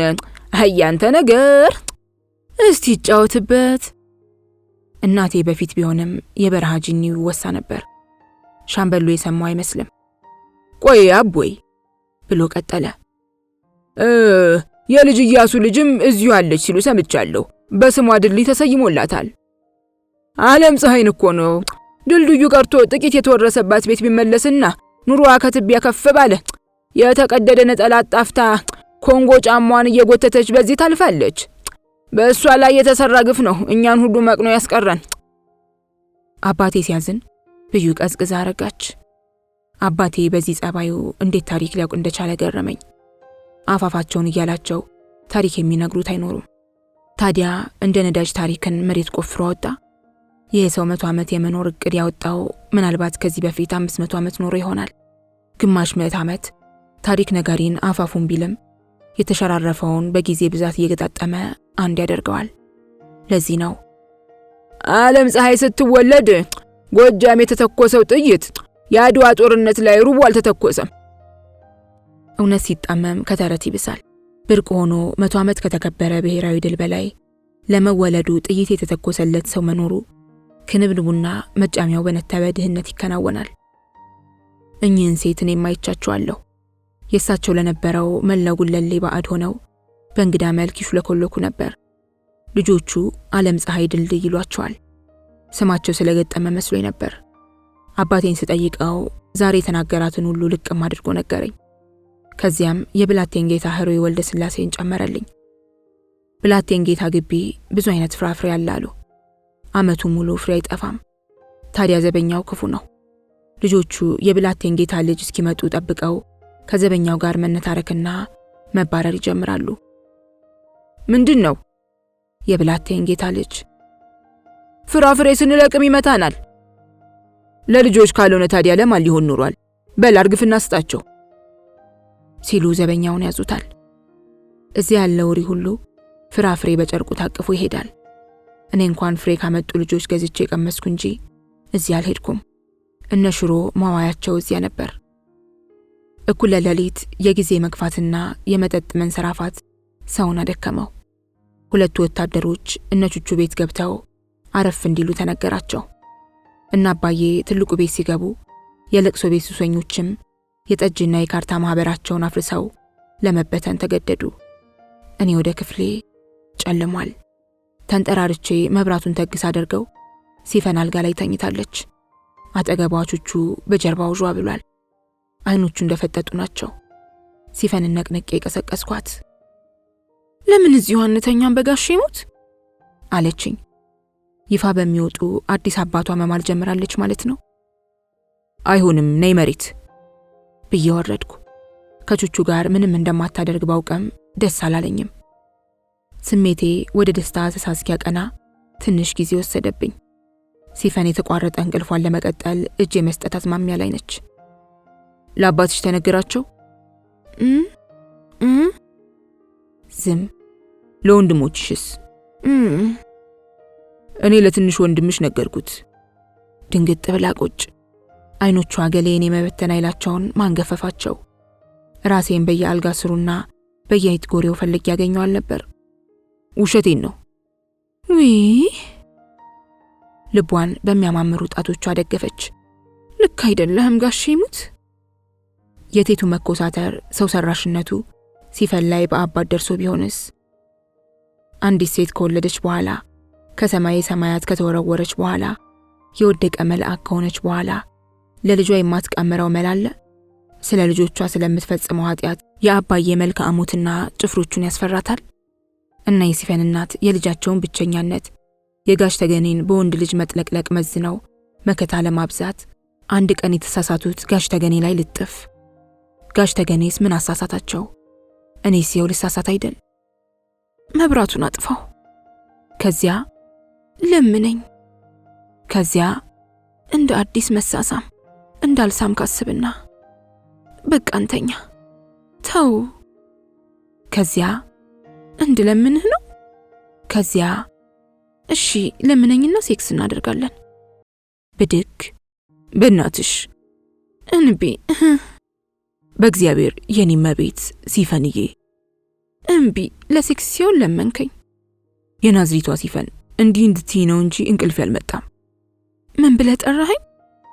የናዝሪቷ ሲፈን አይደለሽ? ኦ አንተ ልጅ ልታስቀስፈኝ ነው? ኢየሱስ በሚጠራበት? እሱም አንቺም የናዝሪት ልጆች፣ እሱም አንቺም ቆንጆች፣ እሱም አንቺም ገበያ ሙሉ ሰው የሚከተላችሁ። ከንፈሯን ገልብጣ በውስጡ ሳመችኝ። ቶሎ እጄን ወደ ቀሚሷ ሰድ ቆይ አለች። ለካ የራሱ ስልት ኖሮታል። የት አባቷ የተማረችው? የት አርቴፊሻል አባቷ የተማረችው ልበል እንጂ። ልመናው ከአፍ ወደ ግብር ተቀይሮ የአምልኮ ገጽታ ይኖረዋል። ከወገቤ በታች ጠጋ ስላት ሽሽት፣ ሽሽት ስላት ጠጋ። እጄን ሰደድ ያዝ ስተው እሷ በአፍራም መጠን ገለጥ አድርጋ ከትኩሳቱ ማቅመስ። እንደገና ስጠጋ ሽሽት። ሙጥኝ ስል ትውት አድርጋኝ ትኩረቴን ወደ መሳሙ ላይ እንዳደርግ መርዳት። ሊያፈነዳኝ የደረሰው ትኩሳቷ ትኩረት በማጣት ጋብ ብሎ ሲረጋጋ እሳት ላንቋን ከፍታ ቶሎ ጭኗ መሃል ክትትት አድርገኝና በአንዳች ነገሬ አንዳች ነገሯን ስፈልግ አሁንም ታረጋጋኛለች። እንደኔ አድርገህ ሳመኝ። አሪፍ ወንድ እንዲህ ነው። ከራሴ ጋር ፉክክር፣ ከሌለ እኔነቴ ጋር ፉክክር። እንደ አሪፍ ወንድ ስማት እታች ያለውን ነገር እርስት። እሷ ቀስ በቀስ በመሳሟ የተደሰተች አስመስላ ቀስ በቀስ እቶኗን ከፍታ ዋጥ ታደርገኛለች። እዛው እንዳለው በስሜት ዝብርቅርቄ ሲወጣ መመስከር ያምረኛል። ሲፈን፣ የናዝሪቷ ሲፈን እንዴት ብልህና ውብ ነች! አሜን። አበባ አበባ፣ አንቺ ልክፍትያም እናቴ። ይህን ማሰብ ራሱ የስሜትን ዕድሜ ማራዘም፣ ጽድቅ ውስጥ መቆየት መሆኑን ቆይቼ ተረዳሁ። ሲፈን ሲፈን ሲፈን። አፌን በጣቶቿ ጥርቅም አድርጋ ይዛ እላይ ላይ ወጣች። ነፍሴ ስሟን ማነብነቧን አላቆመችም። እሷም የሚያቃስት ያሮጌ ሳንቃ ድምፅ አሰማች። እንዳደረገችብኝ ያደረኩባት ማለት ነው። ከንፈሬን ወደ ጥርሶቿ ቀጭን ቀዳዳ ምጥጥ አድርጋ ለመበተን ሞከረች። በመቀጠል ጭንቅላቴን አንገቷ ውስጥ ጎሰጎሰች። በአማርኛ የምንፈራው በእንግሊዘኛ የምንደፍረው ሴክስ ይሄ ነው። የማይሰፈር ረፍት ተሰማኝ። ምን ተሸክሜ ነበር? የማይለካ ጥልቅ ጸጥታ ውስጥ ሰጠምሁ። እንዴት ያለ ጫጫታ ተሸክሜ ዞር ኖሯል። የተቀመሰው ነፍሴ ለሲፈን ተአምር ቀንደኛ መስካሪ ሆነች። እናንት ሸክማችሁ የከበዳችሁ ወደ ናዝሪቷ ሲፈን ሂዱ፣ እርሷ ከሸክማችሁ ትገላግላችኋለች። እናንት የዓለም ቱማታ ቀልባችሁን የነሳችሁ ወደ ናዝሬት ሲፈን አቅኑ፣ የሰማይ ጸጥታን ታወርሳችኋለች። እናቴ የናዝሪቷ ሲፈን ተከታይ መሆኔን ብታውቅ ምን ትለኝ ይሆን? ታለ አንተ ልክፍትያም። እንደ አበባ ድንገት በሲፈን ስም ስልስ እህቶቼ የብዜን ሴት ልጆች አቤታዊ ዲሞክራሲያዊ ግንባር በኢህአዴግ አቋቁመው ይዘምቱብኝ ነበር። ዝምበል ዝምበል፣ ነፍስ ወከፍ መሳሪያ፣ ኦሆ ሆይ ከባድ ጦር መሳሪያ። አሁን ላይ ሆኜ እንደሚገባኝ በዚያን ጊዜ ከሲፈን ያገኘሁት ረፍትና ጸጥታ ሌላኛው የእውነት አግላጭ ሆኖልኝ ነበር። በተረት አባሮሽ ሸሽ የነበረው የቹቹና የቻይና እውነት በሌላ እውነት ካልሆነ በስተቀር ድብብቆሹ ዕድሜ እንደማይኖረው የገባኝ ይመስለኛል። ልክ ሾህን በሾህ እንደሚባለው የሲፈን እውነት የቹቹንና የቻይናን አስካሪ እውነት የሚያለዝብ ማላሻ እንደሚሆን ገብቶኝ ነበር። ሲፈን ስትመጣ ከመበተን የላቀ መሽኮርመምና ማፈር ነፍሴን ይደቃታል። ደረቴ እሷን ለመዋጥ ያዛጋል። የሚያቃስስ ድምፅ ይሰማኛል። ከወገቤ በታች ራቁቴን ይሆንኩ ያህል እሷን እንደ ሱሪ እስክታጠቃት ወንድነት እንደ ምስጥ ያነክተኛል። የቹቹ ምህዋር ውስጥ ዘገምተኛ ሹረት ያጦዘኛል። ጥቂት የሲፈን ቃላት ሞቀው ግለውና ፈንድተው የኢዮሩ ግዙፍ ዓለማት ሲሆኑ ይሰማኛል። ቆይ እንዳልሳምከኝ ሁን፣ ለምነኝ፣ እንቢ፣ እግሬን ሳምና ሴክስ እናደርጋለን። የቃላት ፕላኔቶች በሲፈን ዙሪያ ይሽከረከራሉ። እኔ ከፕላኔት ወደ ፕላኔት የምዘል ከቁንጫ ያነስኩ ፍጡር ሆኛለሁ። እናቴ ስለ ወንዶች በፍቅር መነሁለል ስትሰማ አንዳች ነገር አቅምሰው እንጂ መች በጤናው ትል ነበር። እኔም ሲፈን አንዳች ነገር አቅምሳኝ እንጂ መች በጤናዬ ከዓለማት ዓለማት ባዝን ነበር። መቃበዜ እያስፈራኝ ቀደም ሲል የነበረውን ጭምት ፍቅርና እንደ ጥሬ መበተን እመኝ ጀመር። ግን ሲፈን ያቀመሰችኝን ሁሉም ሴቶች ለሁሉም ወንዶች ማቅመስ ይችላሉ? ቢሆንስ ማቅመስና መቅመስ እንደየሰው አይለያይም? እንደ ፈተናስ ደረጃ ይወጣለትም? መቼም ከ76 ልጆች አንደኛና 76ኛ የሚወጣ ተማሪ መኖር አለበት።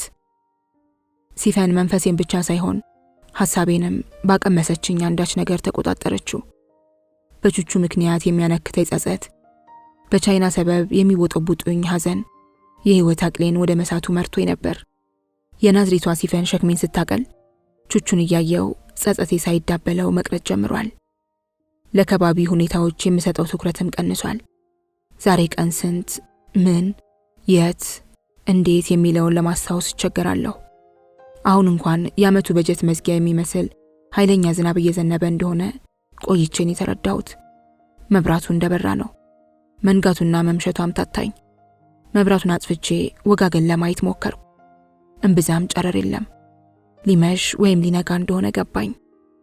ሲፈን ዛሬ እኔ ጋር አልነበረችም። አባቷ ልጃቸው መሆኗን ሳያውቁ የሰው ልጅ ልትበላሽብኝ ነው ሲሉ አጉረመረሙ አሉ።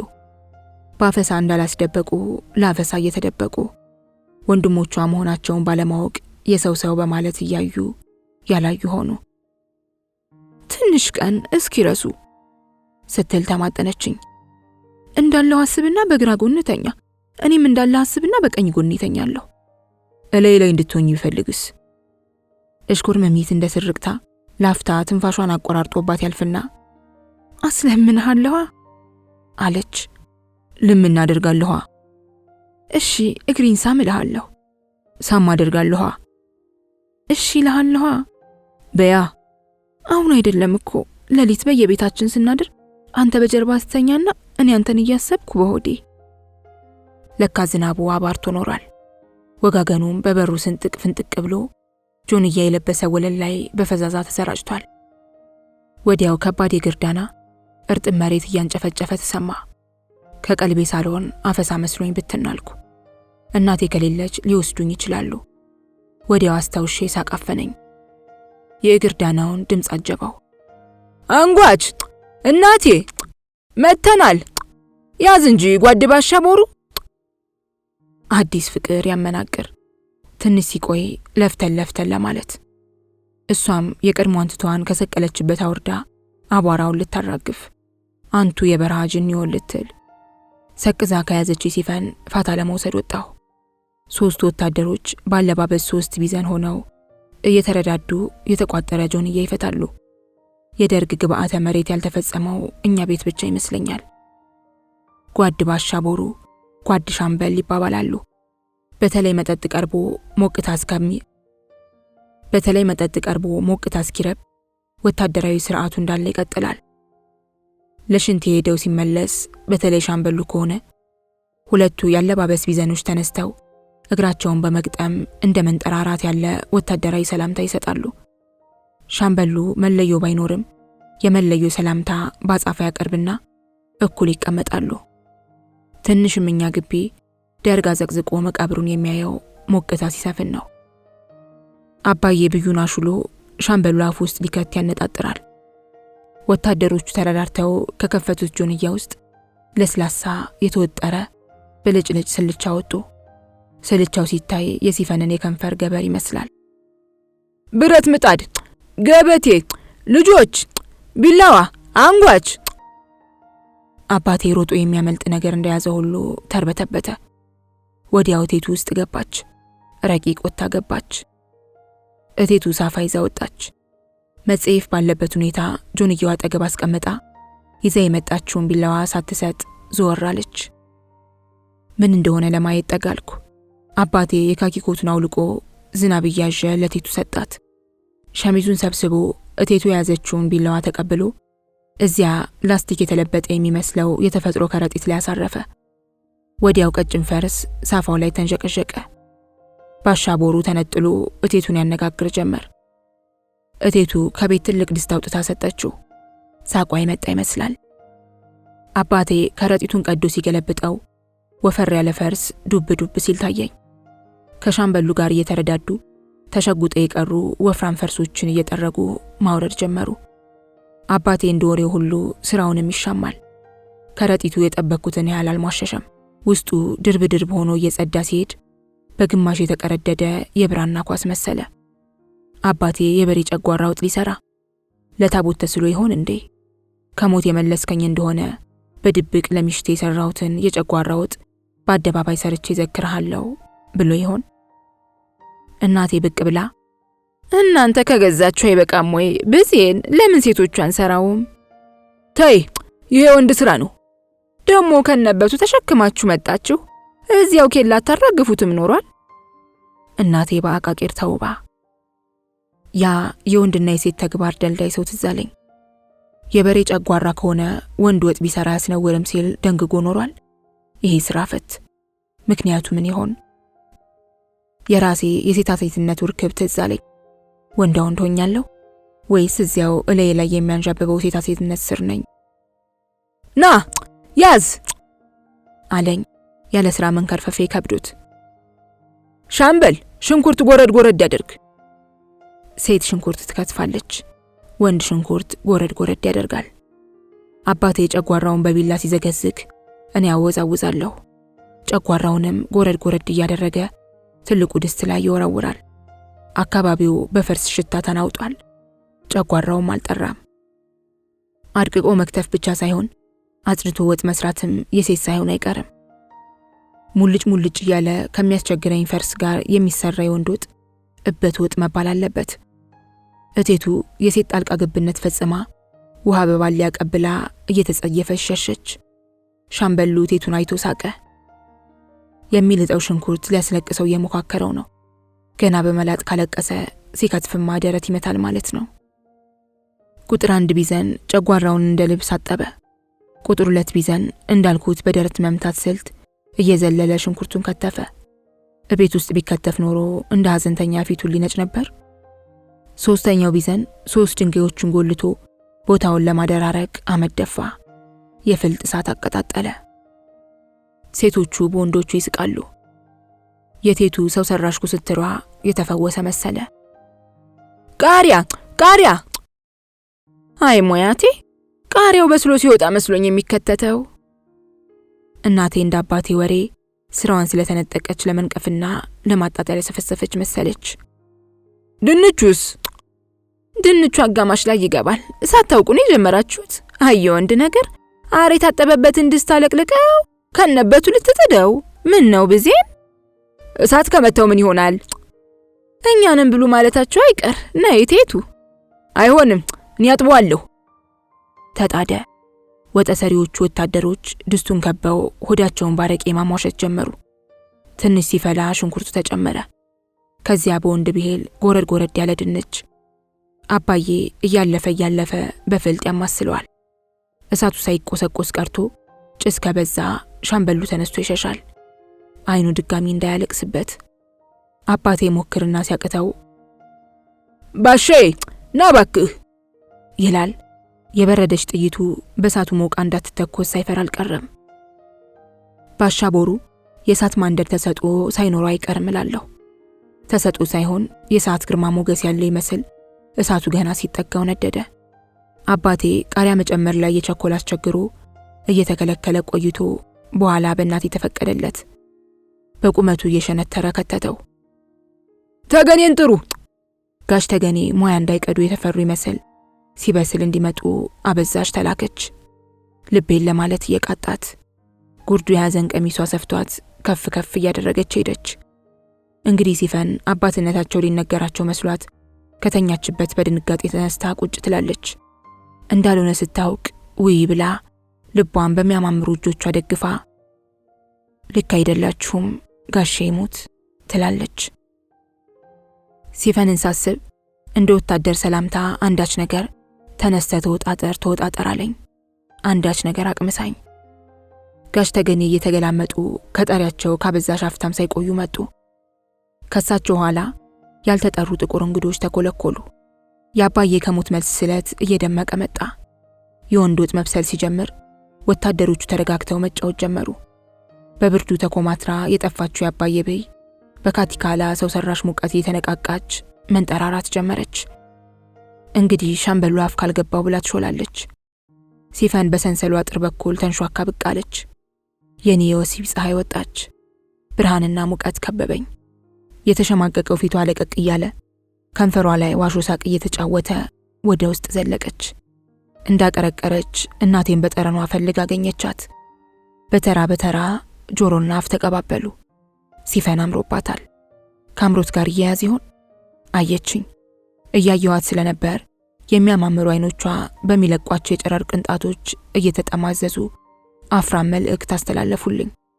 እንደ ወታደራዊ ሰላምታ ከተረከዝህ ተነስተ ተወጣጠር አሰኘኝ። ሲፈን ወዲያው አይኗን አስደንግጣ ተነሳች። በሰዎች ወንዝ ላይ የቀዘፈች እንደ ደራሿ እየተገዳደራት ወደ እኔ ክፍል ገባች። ወዲያውኑ አንድ ወንበርና ቹቹን ይዛ ብቅ አለች። ጸጸት ተሰማኝ። እንዲሁም የማገናዘቢያ ጊዜ ያልሰጠኝ ቅናት አከታለፈኝ። ቀጥሎ ፍራቻ። እኔን ስታይ ለምን ቹቹን አስታወሰች? ቹቹ የኔ ጥላቻ ነው ወይስ እኔ ላይ የቹቹ መንፈስ ተቦጭቆ ቀርቷል? ተበዳሪን ሲያዩ አበዳሪን እንደማስታወስ ያለ ይሆን? የሚታወቅበትን መንፈስ ገፍፌ መልበሴ አጋልጦኝ እንደሆነስ? ወታደሮቹ ባለባበሳቸው አባቴን መስለው አደናግረው የለ? እኔስ የቹቹን የማልመልሰው ነገር በእናቴ ተሰርቆልኝ ዘላለም በሌብነት መሸማቀቅ እጣፈንቴ ሊሆን? እናቴን አየዋት። እያየች ነው። መንፈስ ተናበናል። ቹቹን ስታይ ጸጽታትም አይመስልም። እናትነት ውስጥ እንዴት ያለ የልጅ ፍቅር መሰል እርኩስ መንፈስ ነው ያለው? የትኛዋ እናት ደግሞ የኔን መንፈስ ለልጇ እየጎመጀች ይሆን? በዚህ መካከል ከበድ ያለ ድምፅ ተሰማ። የአባቴ ሞክሼ ቢዘን እንደሆነ ወዲያው ለየሁት። ሰላምና መረጋጋቱን ለማደፍረስ ጸረ ሕዝብና የደርግ ወታደር ግንባር መፍጠራቸውን ደርሰንበታል። ደርግ ኢሰፓ ሁሉ። ወዲያው ወደ አጥሩ መውጫ ገደማ ያሉ ሳቁ። ብዜን ጠመንጃውን እንደያዘ እናቴ ሳትመጣበት ቀድሞ ሮጠ ማለት ነው። ከወዲያ ወዲህ በሬ በማለዳ ተቆረቆረ። አልዘጋሁትም። ለሲፈን መለስ ብሎ ማደር ከጀመረ ቆይቷል። ሲፈን ብትሆን አትቆረቁርም። ታዲያ ማን ነው? አዲሱ መንግስት አፈሳ ጀምሮ የአባቴ ሞክሼ መጥቶ ይሆን? ስከፍት ሻምበሉ ፊቱን ወደ ትልቁ ቤት መልሶ ቆሟል። የአባቴ ጠረን ላዩ ላይ ተላኮ አፍንጬን ታከከኝ። የቹቹ ጠረን እኔ ላይ ይኖር ይሆን? ልጅ ስንት ዓመትህ ነው? ለዚህ ጥያቄ ሲንደረደር ከነቹቹ ቤት መጣ። አልነጋ ብሎት በሌሊት 16 ጥሩ። ስንተኛ ክፍል ነህ? እኔንም እንደ አባቴ ለወታደራዊ ማደግደግ የሚገፋፋ ደረቅ ድምጸት አለው። 9 ጥሩ። ከሲፈን ጋር አንድ ቦታ ልካችኋለሁ። እስካሁን ፊቱን ወደኔ አልመለሰም። ከጀርባ ልጫ ጸጉሩ እንደ ርግብ አንገት የሚያብለጨልጭ ቀለም ይረጫል። በችግርና በመከራ የተሸፈነ ቆዳው አጮልቆ መታየት ጀምሯል። ቀይ ሳይሆን አይቀርም። ልብስህን ልበስ። ለካ በውስጥ ሱሪ ነበርኩ። ለዚህ ይሆን ፊቱን ወደኔ ያልመለሰው? ሱሪዬን ታጥቄ ስወጣ በጥርጣሬ ነበር። የአባቴን ስብከት ሰምቶ እንደ ጀግና ሳይቆጥረኝ አልቀረም። አንድ ሁለት ወያኔ ማርከ ይዘህና እንዳይለኝ። ሲፈን ስንቅህን ይዛ ትከተላለች። ሲፈን ፊት እንዴት እሸሻለሁ? ያንን የጾታ መጠራጠሪያውን አውጥታ ከምትለጥፍብኝ በክብር ታንክ ላይ ወጥቼ መሞት ይሻለኛል። ሻምበሉ ሲፈንን ቀድሞ ቀስቅሷት ኖሯል። እርጥብ ፊቷን ይዛ እኔ አጠገብ ቆመች። ወታደራዊ ትዕዛዙን ለመቀበል ዝግጁ ሆንን። መርካቶን ታውቁት የለም? ጥሩ። ራጉኤልን? ጥሩ። እዚያ ቴሌቪዥንና ቴፕ የሚሸጡትን መደዳ ሱቆች? ጥሩ። የሱቅ ቁጥር 169 ገብታችሁ ባለቤቱ የሱፍ ሽቴ ይባላል፣ ይህን ደብዳቤ ስጡት። ጥሩ። ሻምበል ጠና ጋሻው ሽቴ ልኮን ነው በሉ። ጥሩ። የሚሰጣችሁን ይዛችሁ ነው። ጥሩ። ስትሄዱ በእግራችሁ ነው። የምሰጣችሁ መሳፈሪያ የለም። ጥሩ። ዳርዳሩን ሂዱ። ከሲፈን ጋር ከኛ ግቢ ውጪ ለመጀመሪያ ጊዜ። ጥሩ። አጠገብ ላጠገብ ስንሄድ ለመጀመሪያ ጊዜ። ጥሩ። ትከሻዋ ላይ እጄን ጣል አደርጋለሁ አላደርግም? ጥሩ። ከቤት ውጭ በሴታ ሴትነቴ ታፍርብኝ ይሆን? ጥሩ። ዝም ተባብለን እየሄድን ነው። ከቤት ውጭ ላለው አብሮ መሆን እንደ አዲስ መተዋወቅ ይኖርብን ይሆን? ሲፈን እየጨበጠችኝ። ታለ እየጨበጥኳት። ሽኩርምም እሷ። እዚህ አካባቢ አላይሽም። ሌላ ቦታ ነው የምኖረው። የት? ናዝሬት። ኦ የናዝሬት ልጅ ነሽ? ይህን እያሰብኩ በጎን አያታለሁ። ሲፈን ከኛ ግቢ ይልቅ እውጭ ሲመለከቷት ታምራለች።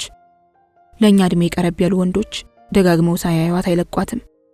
አይኗ ከጎን፣ አፍንጫዋ ከጎን፣ ጸጉሯ ከጎን። ዓለም ፀሐይ ድልድይ ደረስን። ለዓለም ፀሐይ ልደት የተተኮሰው ጥይት ያጀበን መሰለኝ። እንቁላል ፋብሪካ ሼህ ሆጀሌ ቤታቸውን በእንቁላል ሲያንጹ ያቋቋሙት አስኳል ማምረቻ ይሆን? ሰባራ ባቡር ላይ ሐዘን አለ። ቻይና፣ ሳኮ፣ ሊ፣ ቄሱ፣ ሻሜታ። ጭገርህን አበጥረ ነው? ልብ የሚሸነትር ሐዘን ተወነጨፈብኝ። ምን ነው? ምን ነው? እያየች ይኖራል።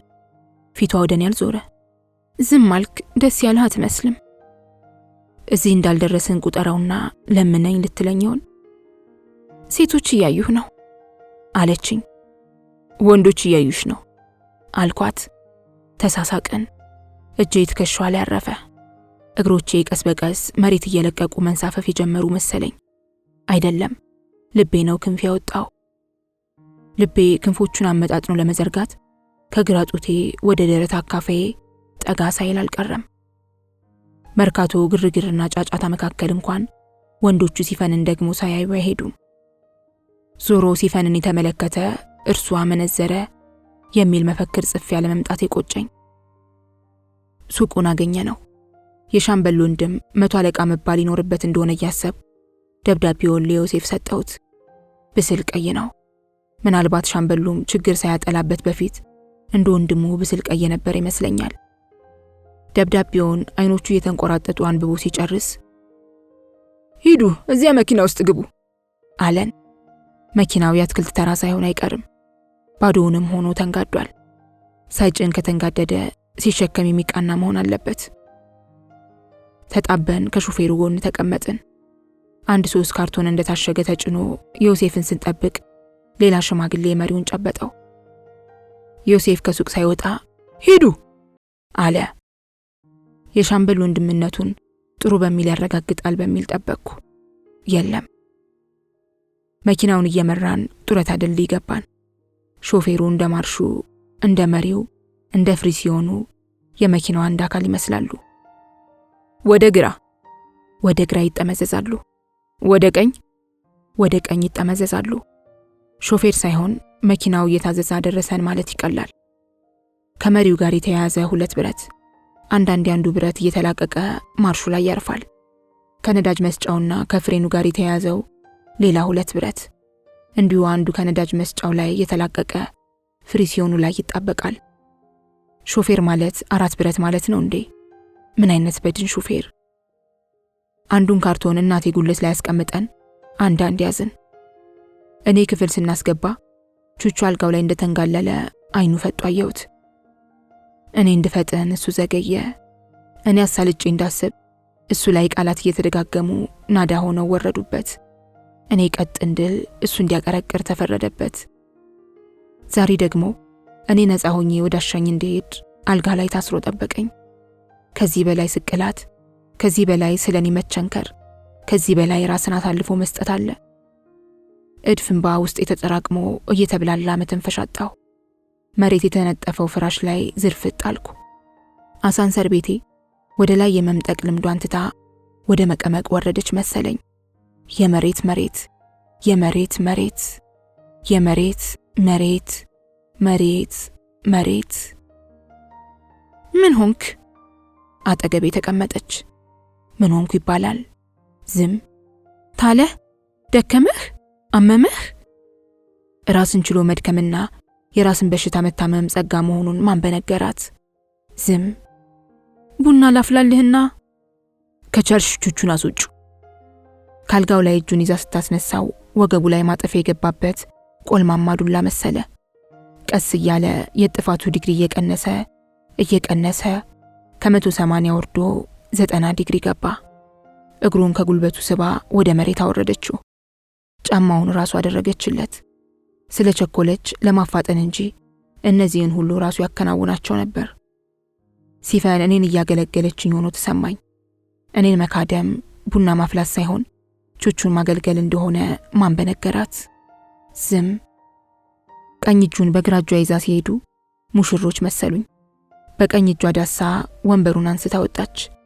ሰው ስለምን ላውሊያ እድሜውን ገብሮ ሲካድም አርጅቶ ይሞታል? ምን ስላደረገለት? ስለምንስ ድንግላዊ ሆኖ ስጋውን ቀጥቶ ፍሬ ተነስቶ ለመኖር ይወስናል? እኔ ከቹቹ ከቀማውት በላይ ማን ምን አግኝቷል? ሲፈን ቀሪውን ካርቶን አምጥታ አስቀመጠችው። ለማናገር ያህል ይሄኛው ካርቶን በጣም ይከብዳል፣ ምን ቢኖርበት ይሆን? ዞር ብያየኋት። እዚች ቤት ከገባን አንስቶ በቹቹ በኩል ያገለገለችኝ ከምስጋና በላይ ሆነብኝ። ዝም። እጇን ይዤ ሳብኳት።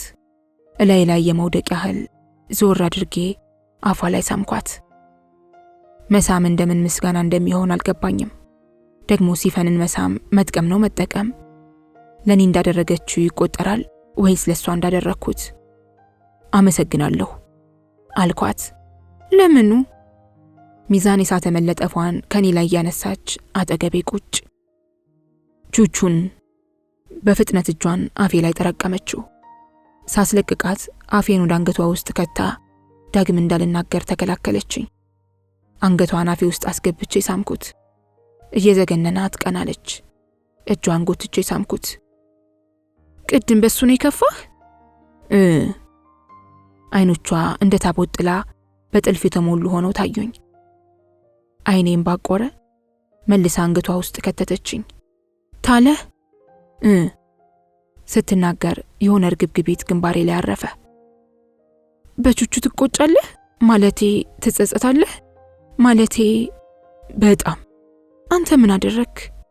ምን ይባላል? ዝም። ቁጭቱም ጸጸቱም ኃጢያቱም የሌላ ሰው ነው። የእናት እንዳትል የሌላ ሰው እንዳለች ገብቶኛል። የዳማ ወራረጃ ያለው ግን እኔ ዘንድ ነው። ክፍያው ቁጭትና ጸጸት ሳይሆን አይቀርም። በረጅሙ ተነፈስኩ። እሷን በረጅሙ ተነፈሰችና መጀመሪያ እኮ ማለቴ አንጓች እንደነገረችኝ እስከ 4 ዓመት አንተም ጤነኛ ነበርክ። ድንገት በአንድ ሌሊት ድንጋይ ያደረገህ ጦስ ከየት መጣ? እውነት ከየት መጣ? ዝም። እናቴ የሚቆጫትም የሚጸጽታትም አይመስለኝም። ልጇን ከአውሬ መናጠቅ እናቴ የተወለደችለት የተፈጥሮ ዓላማ ነው። ቀና ብያየኋት። ሲፈን መሆኗ አጠራጠረኝ። በሷ ውስጥ እናቴ የሞገተች ይመሰለኝ። ሙግቷ ከከረሩ ቃላት ባሻገር ጭስ እንደጠጣ ሽመል በማይታጠፍና በማይሰበር ጠንካራ ስሜት የተደገፈ እንደሆነ አየሁ። እንኳን ለኔ ለኢምንቱ ቀርቶ ለምጽአቱ አቃቢ ፍትህ የማይረታ። ማን እንዲህ አድርጊያለሽ? ማን እናት አድርገኛለህ? ያደረግሽውን ታውቂዋለሽ? ያደረከኝንስ ታውቀዋለህ? እውነት የኛ ናት? የፍትህ ምርኩዝ ምንድናት? በዳይና ተበዳይ ምን ደባለቃቸው? እወድሃለሁ ታለ። እናቴ ሄዳ ሲፈን መጣች። ሲፈን እንደ ቹቹ ሁሉ የእናቴ ሰለባ መሆኗ ተሰማኝ። እናቴ ሲፈንን ለኔ አገልጋይነት ፈንግላታለች። ርዕሰ ጉዳያችንን ወደሷ ዙሮ በእናቴ የኔ ባሪያ እንድትሆን መገደዷን ብነግራት ፍርዷ በቹቹ እንደታየው ለእናቴ አደላ ይሆናል። እናትህ የሚቆጫትም የሚጸጽታትም አይመስለኝም። ልጇ ያለ አገልጋይ እንዳይቀር ባሪያ መፈንገል እናቴ የተወለደችለት የተፈጥሮ ዓላማ ነው ትላለች። ፈገግ አልኩ። ሲፈን የተገለጠ ጥርሴ ላይ ሳመችኝ። እኔም የአገልጋይን ግልጋሎት ለመቀበል ነፍሴን አፍታታ ጀመር። የሲፈን አሳሳም ሁልጊዜም አዲስ ነው። ተለውጦ ሳይሆን እንዲሁ አዲስነት ዕጣ ፈንታው ስለሆነ ሳይሆን አይቀርም። አንዴ ካወቅኩት በኋላ ዞሮ ሲመጣ እንደገና አዲስ ትውውቅ ለምን እንዳስፈለገ ለኔም ይገርመኛል። ሚስጥርነቱ ምን ላይ ነው? እስኪ ባንክሮ ላጥናው። የሲፈን አሳሳም ከንፈሮቼን ጎርሳ አንዴ ምላሷ ላይ ሌላ ጊዜ ጥርሷ ላይ ያስደገፈች ታመላልሳቸዋለች። ይሄ ብቻ አይደለም። አልፎ አልፎ ከንፈሬን ገልጣ ጥርሴን ፈልቅቃ ውስጤ ገብታ ምላሴን ለማግኘት አፌን ታንጎዳጉዳለች። ይሄ ብቻ እንዴት! የአይኔን ቅድ ታግኬ ስመለከት አንድ ሰው እንደቆመ ታወቀኝ።